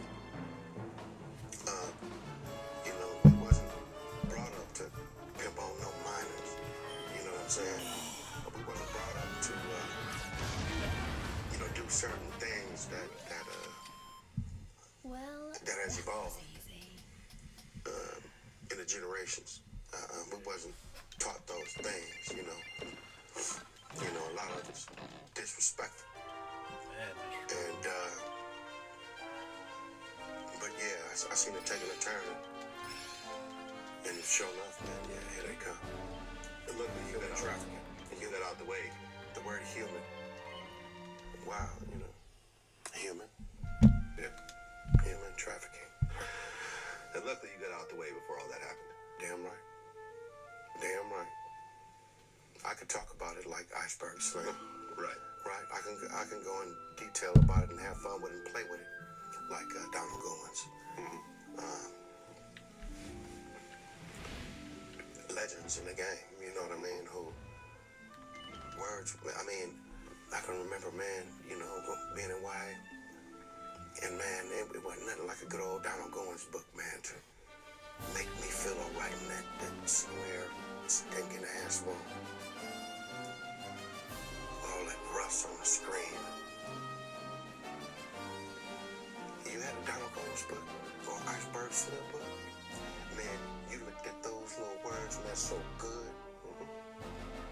If it was a rip in the page, man, you cared about that rip.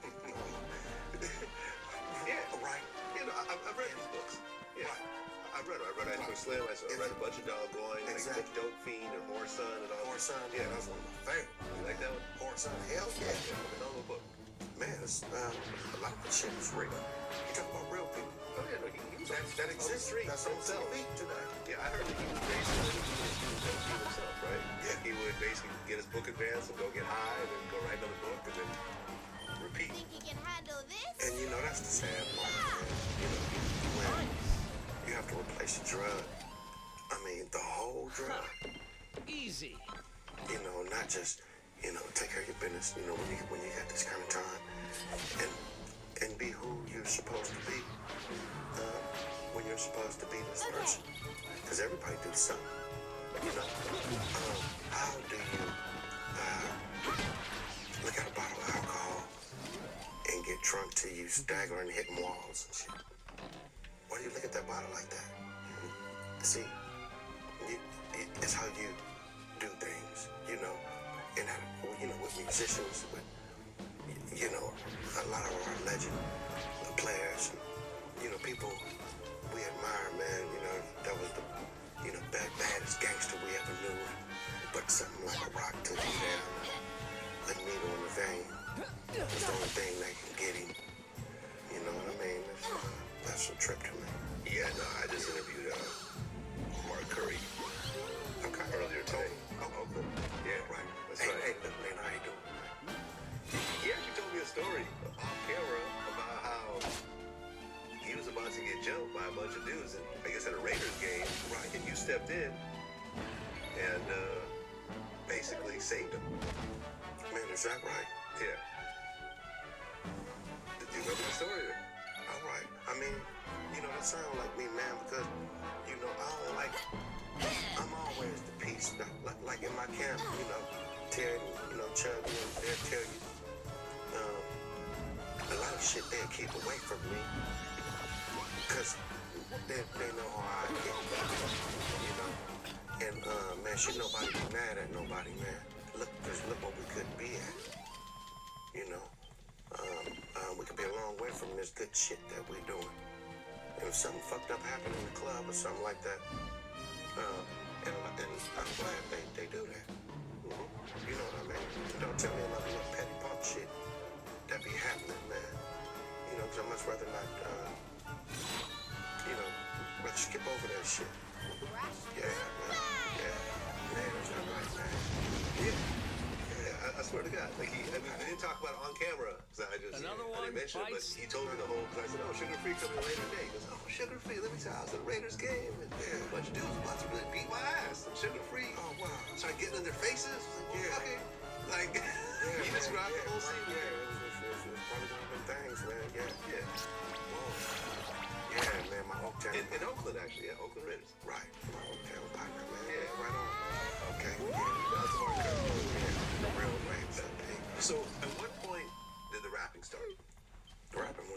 downstairs. I'm like 9. Okay. Yeah.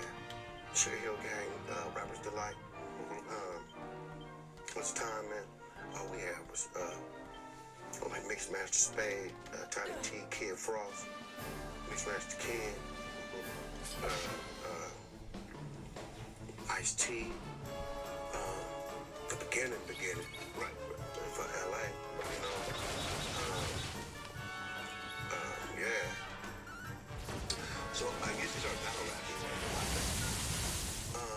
Yeah. It kind of, but that Another ain't how one it turned out, bites the though. dust. Okay. Yeah, my manager was saying some shit about this the other day. He said, man, Free, man, if you was still a battle rapper, I know you were born some nigga. I'm like, man, I give a motherfucker for their money, man. When a battle rap like that, I choose to talk about the game, man, and you know, help teach somebody something. You know, pull somebody out of something bad, you know. That young guy out there who may think you know, I know what it's like, man. You know, it's just my own medicine that I use.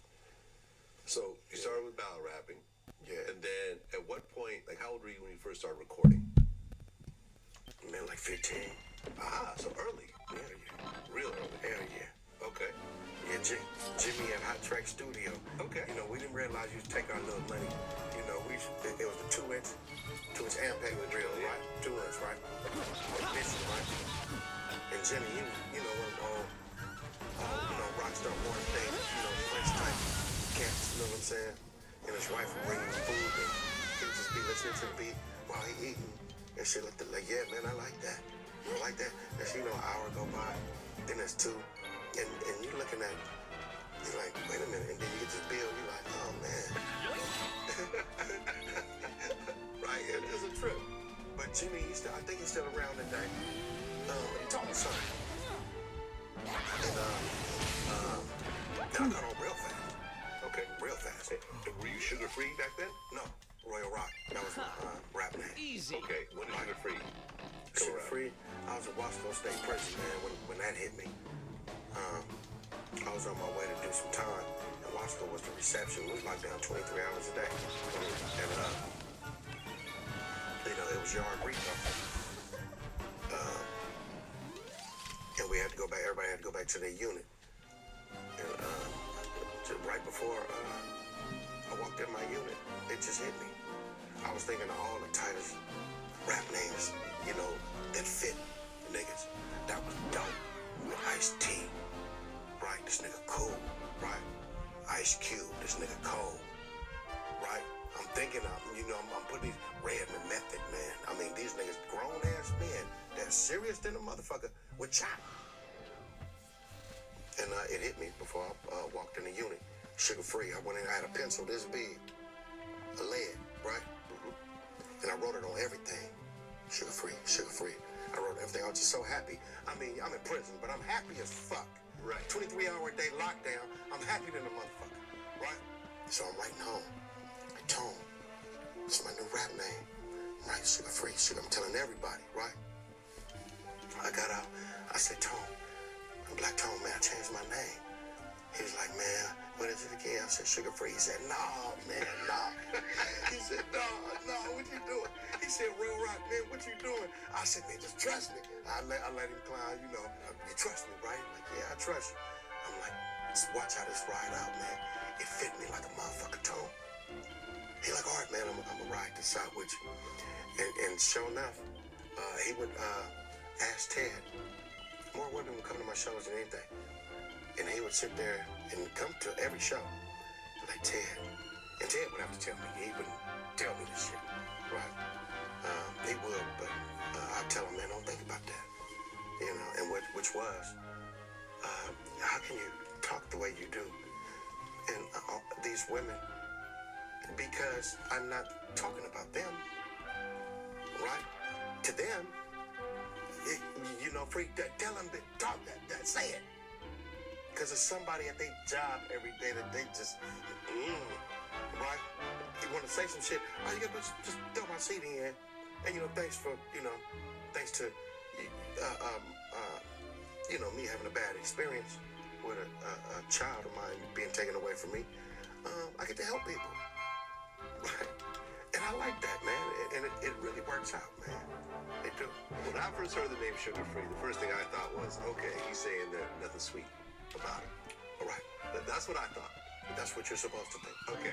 Was that the meaning behind the name? That's the meaning behind it. Okay, so I got it. That's the meaning behind it. Okay. Nothing sweet I don't about play it. certain shit.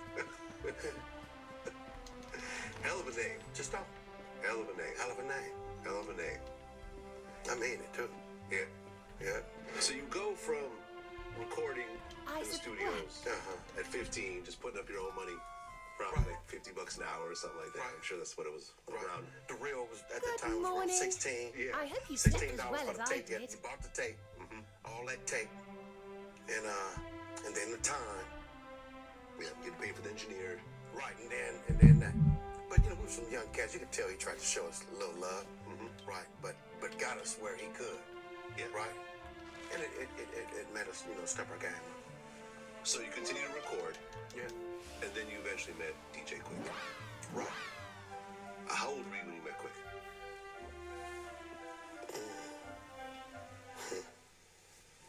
I don't know. I don't remember. Like, Okay. 20, 20. 24, 25. Okay, so you by that time you've been doing it for almost 10 years. Yeah, I've been doing this, man. Okay. Were you releasing projects on your own or No, not? I just do it just to be doing it. Aha. So you're paying for the studio time, but you're not putting it out. Yeah. I mean, just some of my homies and, Okay. that was my audience, man. My homies and, my family, my little cousins, and, I always had one for them, you know what I mean? At night, they go to bed, and I'll bust a rap before they go to bed, tell them a little story, and then start laughing, talk about, smoking weed and hoes and shit like that, so they used to, that was my little fans, man. So it was like a pure, just an art expression for you. Yeah, It wasn't I business. had to do it now. Aha. I had to do it. Okay. So much I had to do it. But then you meet DJ Quick. And Street Gospel came out in 97. I met Black Tone first. Okay. Black Tone. Then I met DJ Quick. Yeah, I'm not familiar with Black Tone. Well, Black Tone is a DJ Quick's homie. Okay. Yeah.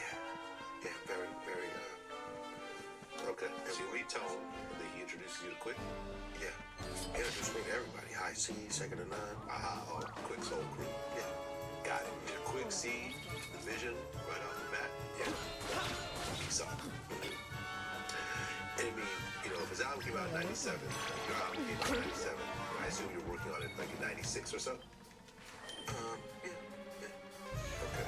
And by that time, Quick had already had a big body of work. Yeah. His Yeah, first it was- album was, Yeah. what was the name of that first album that Quick put out? Tonight. Yeah, the one with Down Tonight on Sex it. Sound. Yeah. He had big hits on the radio. Yeah. He I was, couldn't believe it. I can't believe it. They heard me on the I got cassette. this. On the little tape. right. And he had already worked with Tupac. He was pretty much the main.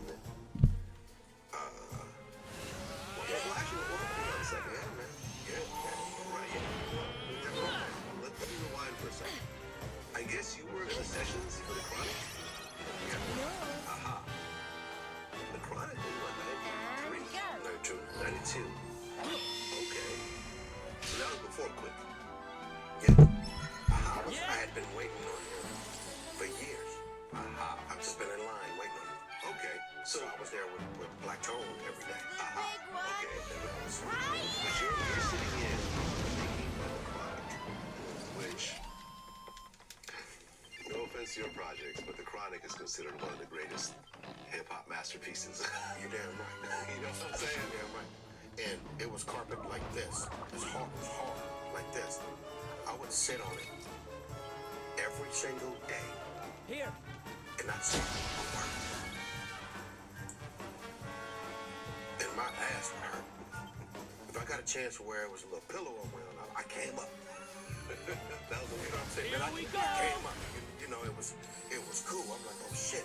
And it got to the point where eventually when the seat became open, John Payne was somebody in there, which was the engineer at the time, would ask me, man, you want a seat? Like, yeah, man. And I would sit down, speak when I was spoken to. I was pretty much the model artist Because number one, I'm in there with Tony Lane, with Black Tone. I know how to act. I know what to say. I know what not to say. I know what to do. I know what not to do. But you know, do's and don'ts are normal.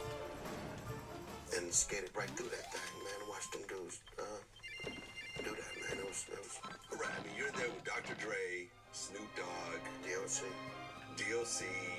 Daz, Nate Dogg, Corrupt, Rage, RBX. I mean, it was all the legends. But you weren't contributing at all. You were just basically happy to be there. Happy to be there. Yeah. At one point, Dre did actually took over the mic booth. And I forget what song it is, but I'm going to say, who's the man with the master plan? A nigga with a motherfucking gun. Yeah. He wanted me to say, a nigga with a motherfucking gun. But now, I don't know, he was just testing the mic on what he was doing. But man, I was so happy when he asked me to go in the room to do that shit. It was a big ass door. When you pulled that motherfucker, it was like a suction. It was like, I'm like, shit, I went in there, closed the back. Big ass. The mic on with the weight at the end. I was so happy to do that. I think, wasn't it Dre who ultimately said that line in the song, the one that came out? I guess so, yeah. I think so. That motherfucking gun. Yeah. But for some reason, he asked me if I would say that. Yeah. I got this. I don't care if it's on there or not. He asked me to do it. Hey, man, I would have loved to be in your position. I went home with a Polaroid picture of that. Yeah. I wouldn't tell my sister. I was like, leave me alone. She was like, something. You know, she my work's pretty good. That's another glad interview. Okay. So you sat in on the making of the Chronic. So you're around Suge and all them as well. Yeah. So then you and DJ Quick start to link up. Right. And I guess Why You Bullshittin' was originally meant for Tupac. The music, yes. Yes. Okay. It was meant for Pac. And it ended up being for me.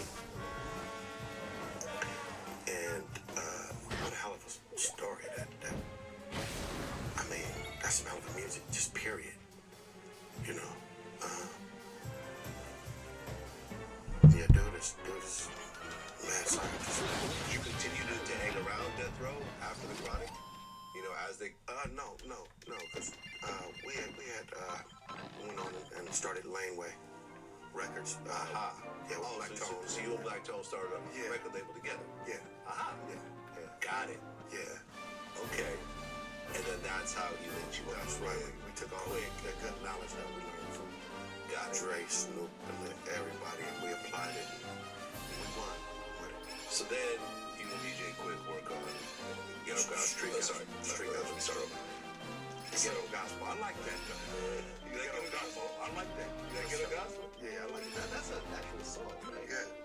Ghetto Gospel. That's smooth. Now, man, look, I don't know where I was. I was in the Bay Area somewhere. All right, tell me this. And it can't be L, right? Big Fire and Chewy. Right, baby? Okay, now I remember going there, right?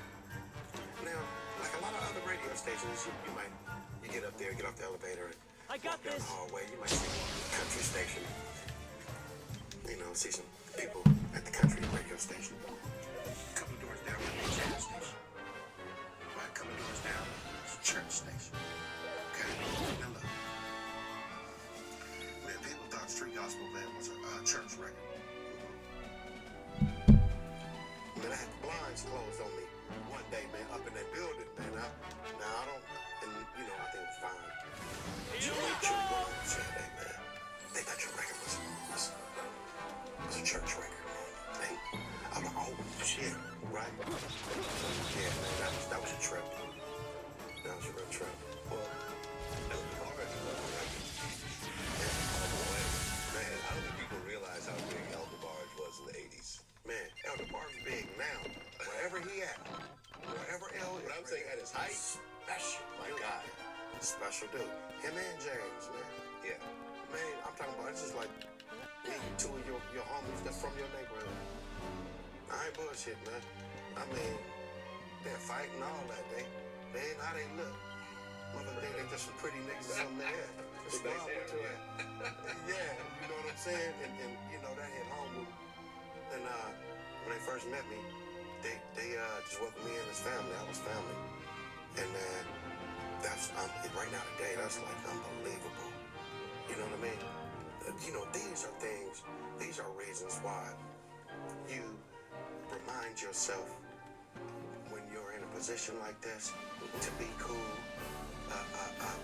you know, stay level-headed and appreciate every day that goes by that you're in this because of the friends that you acquire, man, from this shit. You know what I mean? And those two dudes, I mean, I got this. They can still come to me today. I can still go to them today for anything. You know, L and James DeBarge, man. You know, what a cold story. Yeah, man. That was a hell of a project. And I guess, and you were so Yeah, it was a trip to them. You know, well, because you know, hip hop has this real obsession with hip. Right. Everyone calls themselves Too Short. You know, has always called himself my favorite rapper in the world. Yeah, man. Listen, that's my friend. Me and Short go way back. Short he got good sense. Yeah, and you know, and I've talked to Short, and I've asked him straight out, you know, have you pimped? You know, Home walked up to me one night at a party and handed me about $1,700, $1,800 and said, "You the reason why I'm home," and walked away. She never told me her name. The bitch never even looked back over her shoulder. Wow. Just like, bam. And I counted, I'm like, 15, 6, 7. Damn, okay. Drinks on me. Does that make me a pimp? I got this. I don't know. That makes me pimp-ish for sure. It walks like a duck. That's okay, and that's perfect. And that's okay. And that's okay. Right, but not you were actually. Yeah, no, man. I mean, I'm trying to think. Are there any other rappers that were actually pimps? And you gotta ask him. I gotta ask him, I guess, right? Yeah. You know, I mean, you got T.I., Pimp Squad Click. But okay, I've never heard T.I. actually pimp it. Not to say he hasn't. I'm just saying I've never actually. Tip got a lot of game about himself. Yeah. You know, I'm not putting him in that category. Nothing like that. I see how he could. Yeah, 8 Ball and MJG talked about pimping. Very pimp. I'm not sure. Pimp C, I heard. That's okay. I heard too, but I don't really sing with nobody. Right, really get down like me. Yeah, I'm just saying, you were, you know, what I consider the most authentic actual pimp in all of hip-hop history. So you were really doing it full time. I felt like I had to do both. I mean, with the success of street gospel, you didn't think, hey, let me just put the paper aside and just focus 100% on this music? Here. No. Why is that? What's how big I could get. Right. And I got to know, a lot of nice women, man. A lot of them are still cool with me today. And it's a lot of whatever. You know, I guess when you've done it like that and then you put it down. Easy peasy. And you go day to day and it's still something you live by. Fruits of my labor, getting all these seeds of strength. You look at 2019 and rapping off beat is something you see quite a bit. Right. With Blueface probably being the most prominent these days. Let's go. But no one was rapping off beat when you were doing it. Were they? Here. I'm not familiar. I don't. Like jumping in and out of, because when I say off beat, I don't mean off beat. I mean jumping in and out of the pocket. Yeah, and it's not off beat. Yeah. And that's why I had to It clarify. depends on how much rhythm you have as a listener. Okay. My numbers are crazy. Let's do it. And it's funny and fun to watch my listener juggle that,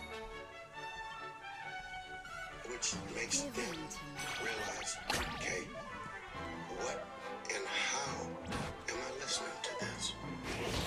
How am I listening to this? Hey, man, you know, I mean, your ones and your twos matter. It's ain't nothing but numbers, man. I like to call it the metric system. I play with it. You know, I'm so deep into it, you know. I call it the metric system. You know, because my child is just so accurate on the numbers that it's mind-boggling, and I want it to be. Here. Yeah. What do you think? I've never heard. You never heard Blueface? No. Like Tatiana, nothing? Yeah, I heard that song. Yeah, that's Blueface. Yeah, I heard that song. I like that. Yeah. I like that. It's a hit. Yeah. It's a hit. Right. Yeah. I've never interviewed Blueface, but I think that's you would say that you know, I would say the Blueface's influence on Sugar Free. Okay. Well, I hear that all the time, but I'm so focused on my own shit that I haven't really checked. Yeah. Fair enough. I mean, again, you know, Too Short was a mentor of mine. You know, so Snoop, Method Man, and Redman, and Eminem. You know what I mean? You know, the flamethrowers, chop dudes. So I get it. I get that. You know, and last time we did an interview, I think Kendrick's To Pimp a Butterfly was out. Right. And I really felt like stylistically, he really, you know, King Kunta. King Kunta, and you know, the way Everybody was he's telling me rapping. to listen to it. Yeah. Everybody kept telling me. I went a long time without listening to it. Okay, well, you finally listened to it. I was like, damn. I mean, I didn't really hear me. I mean, I did. You could tell. I mean, you could tell something. It is like some pockets that are very familiar, but and the beat selection, I think the way. Yeah. You see what I'm saying? Yeah. Like the hard funk. Yeah, both of them went together and kind of suggested. Because when you listen to his other albums, they don't sound like that.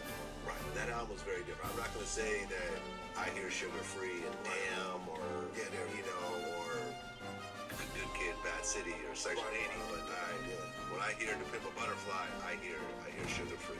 Okay. But that's a compliment to both of you. Man, yes. Yeah, Kendrick got the man. I mean, Kendrick's the only rapper to win a Pulitzer. Yeah, man, the dude. Like I say about Kendrick, make it even brought up right. I got Carry this. yourself right. He speaks what he feels, man. He's very necessary. I agree. Yeah, I can't picture this rap game without him. Yeah, man. I mean, right now, I feel, and this is something that I've got in my interviews, that right now, I feel right now. Right. If he dropped on the same day as Drake, Jay-Z, whoever, think he'd take the shot? I think that most people would want to listen to Kendrick first. Yeah, a lot of good, strong positivity coming out of this young man. Yeah. That needs to be heard, you know, through these airwaves. I got this. And he's very much needed and necessary, you know, like I said. And, you know, all the other cats, too, that you named in that same... Different interview. All right, Mr. Seymour. Yes, sir. Mr. Seymour, where are you from originally? Where'd you grow up? Chicago. And you're still based there? Yes, sir. Tell me about your childhood. You had both your parents when you were a kid? Yes, I have a about 7, 8 years old. Sorry. And how would you describe your childhood?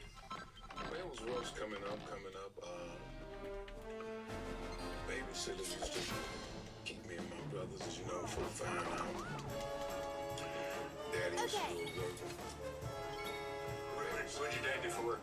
Daddy was a minister. I got this. Had his own church, so sometimes the babysitters come over, you know, and trick me and my brothers into bed with them. So what could we do? So your sexual activity started at what age? Well, about 7 to 10, you know, the babysitters, you know, the ones they want to play with the boys. Go through things in life, so it changed their life too, you know. How far did you go in school?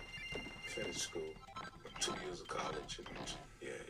And Did you have dreams of doing something in life that? Well, I had dreams of doing a lot of things, but he was disturbed. You know, like I said, my mother, she passed when I was a little boy. You know, I did finish school. But I was something like the preacher kids in the neighborhood, stayed in trouble all the time. You know, broke in the telephones, took all the dimes out the telephones and nickels. You know, and back then, you know, I'm in my 60s now, so, you know, we're talking about years ago, kids used to cost 15 cents. I got make this. a phone call, so 10 cents. So they made a phone call. I used to bust all the telephones and take all the cash out Here of we the go. telephone machines and take it home to me and my brothers and feed me and my brothers. You know. Now, how did you get introduced to the world of? Well, you know, school too. I wound up at my English teacher house. You know, so hey man, I had to do what I had to do to survive. You know, to put food on the table. You know, which I came from a good family, but they say the preacher kids were some of the baddest kids in the neighborhood, and I was one of them. Did you have someone to show you the ropes, or you just figured it out? I had some great uncles. You know, one like Richard Tidwell, one of the greatest players. He was a boss player, gambler, wrestler. I used to watch him stay sharp all the time. He used to wear hats. That's where I got my hats and my dressing from one of my mother's brothers. His name was, they call him Peanut Tidwell. So he was one of your role models? And I had an uncle named George Beard.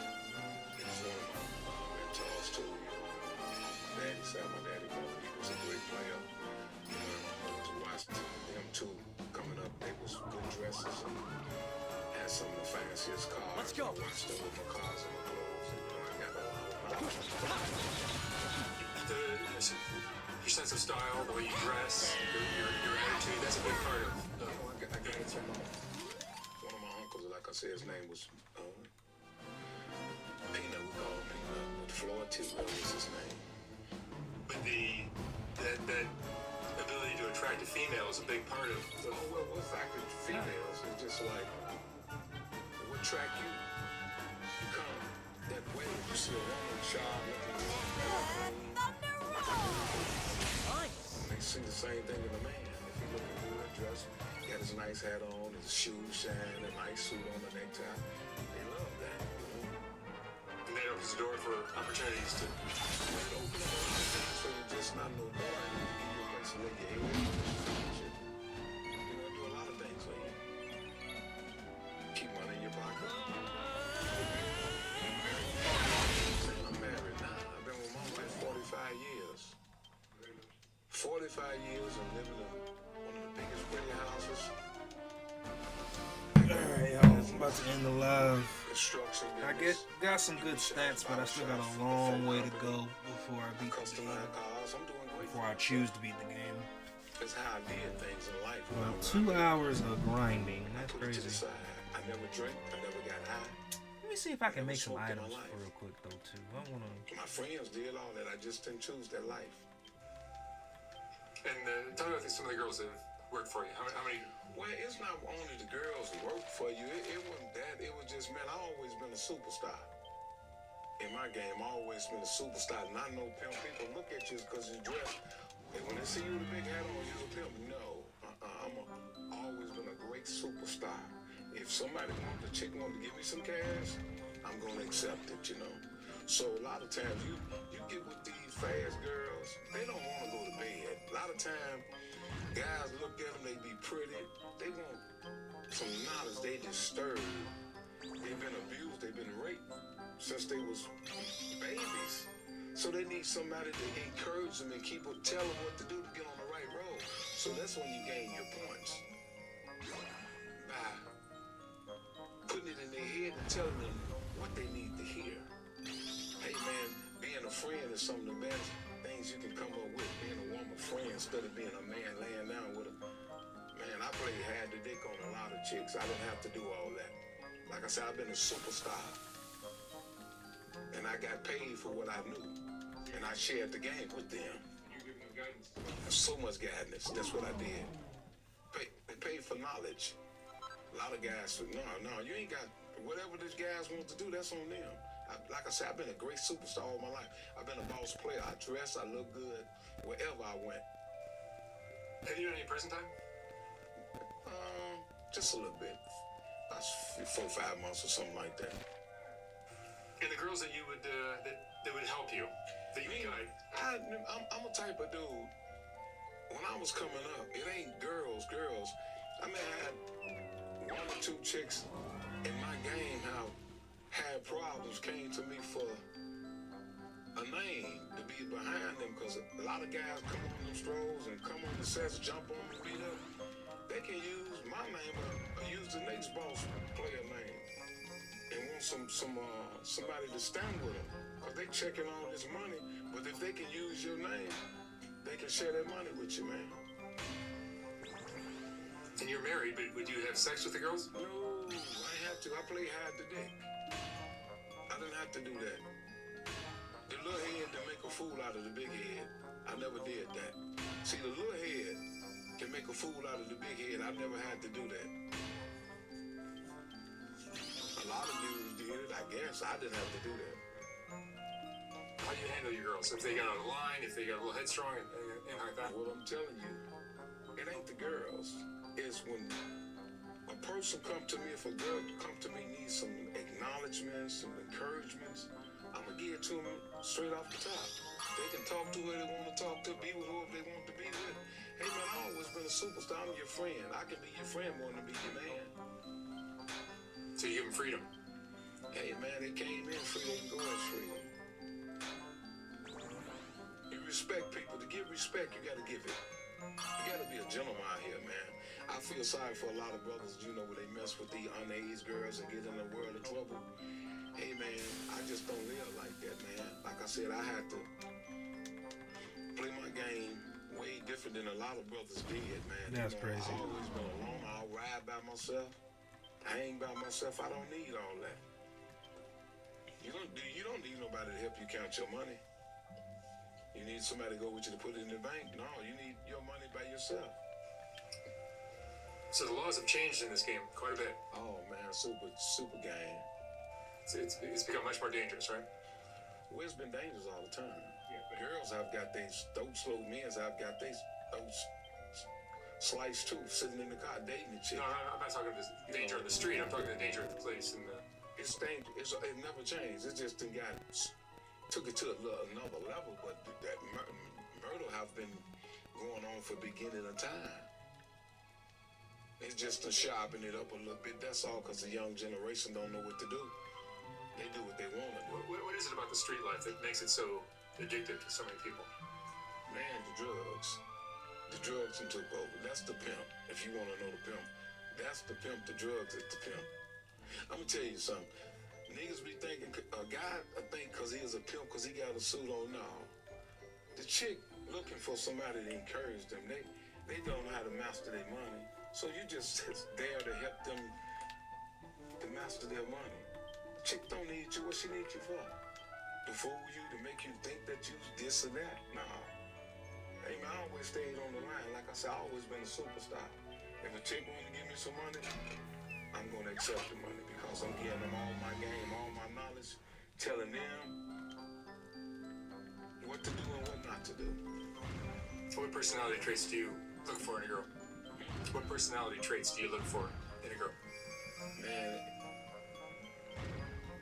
it don't make a difference. You know, it's kind of hard. You know, it's really hard, but it don't make a difference, bro. Do you work with whoever? Man, it's like you go in the grocery store. If you're somebody you can encourage, you work with them. You talk to them. That's all you there for the money. You're not there for the honey. I'm there for the money. I don't want the honey. I want the money.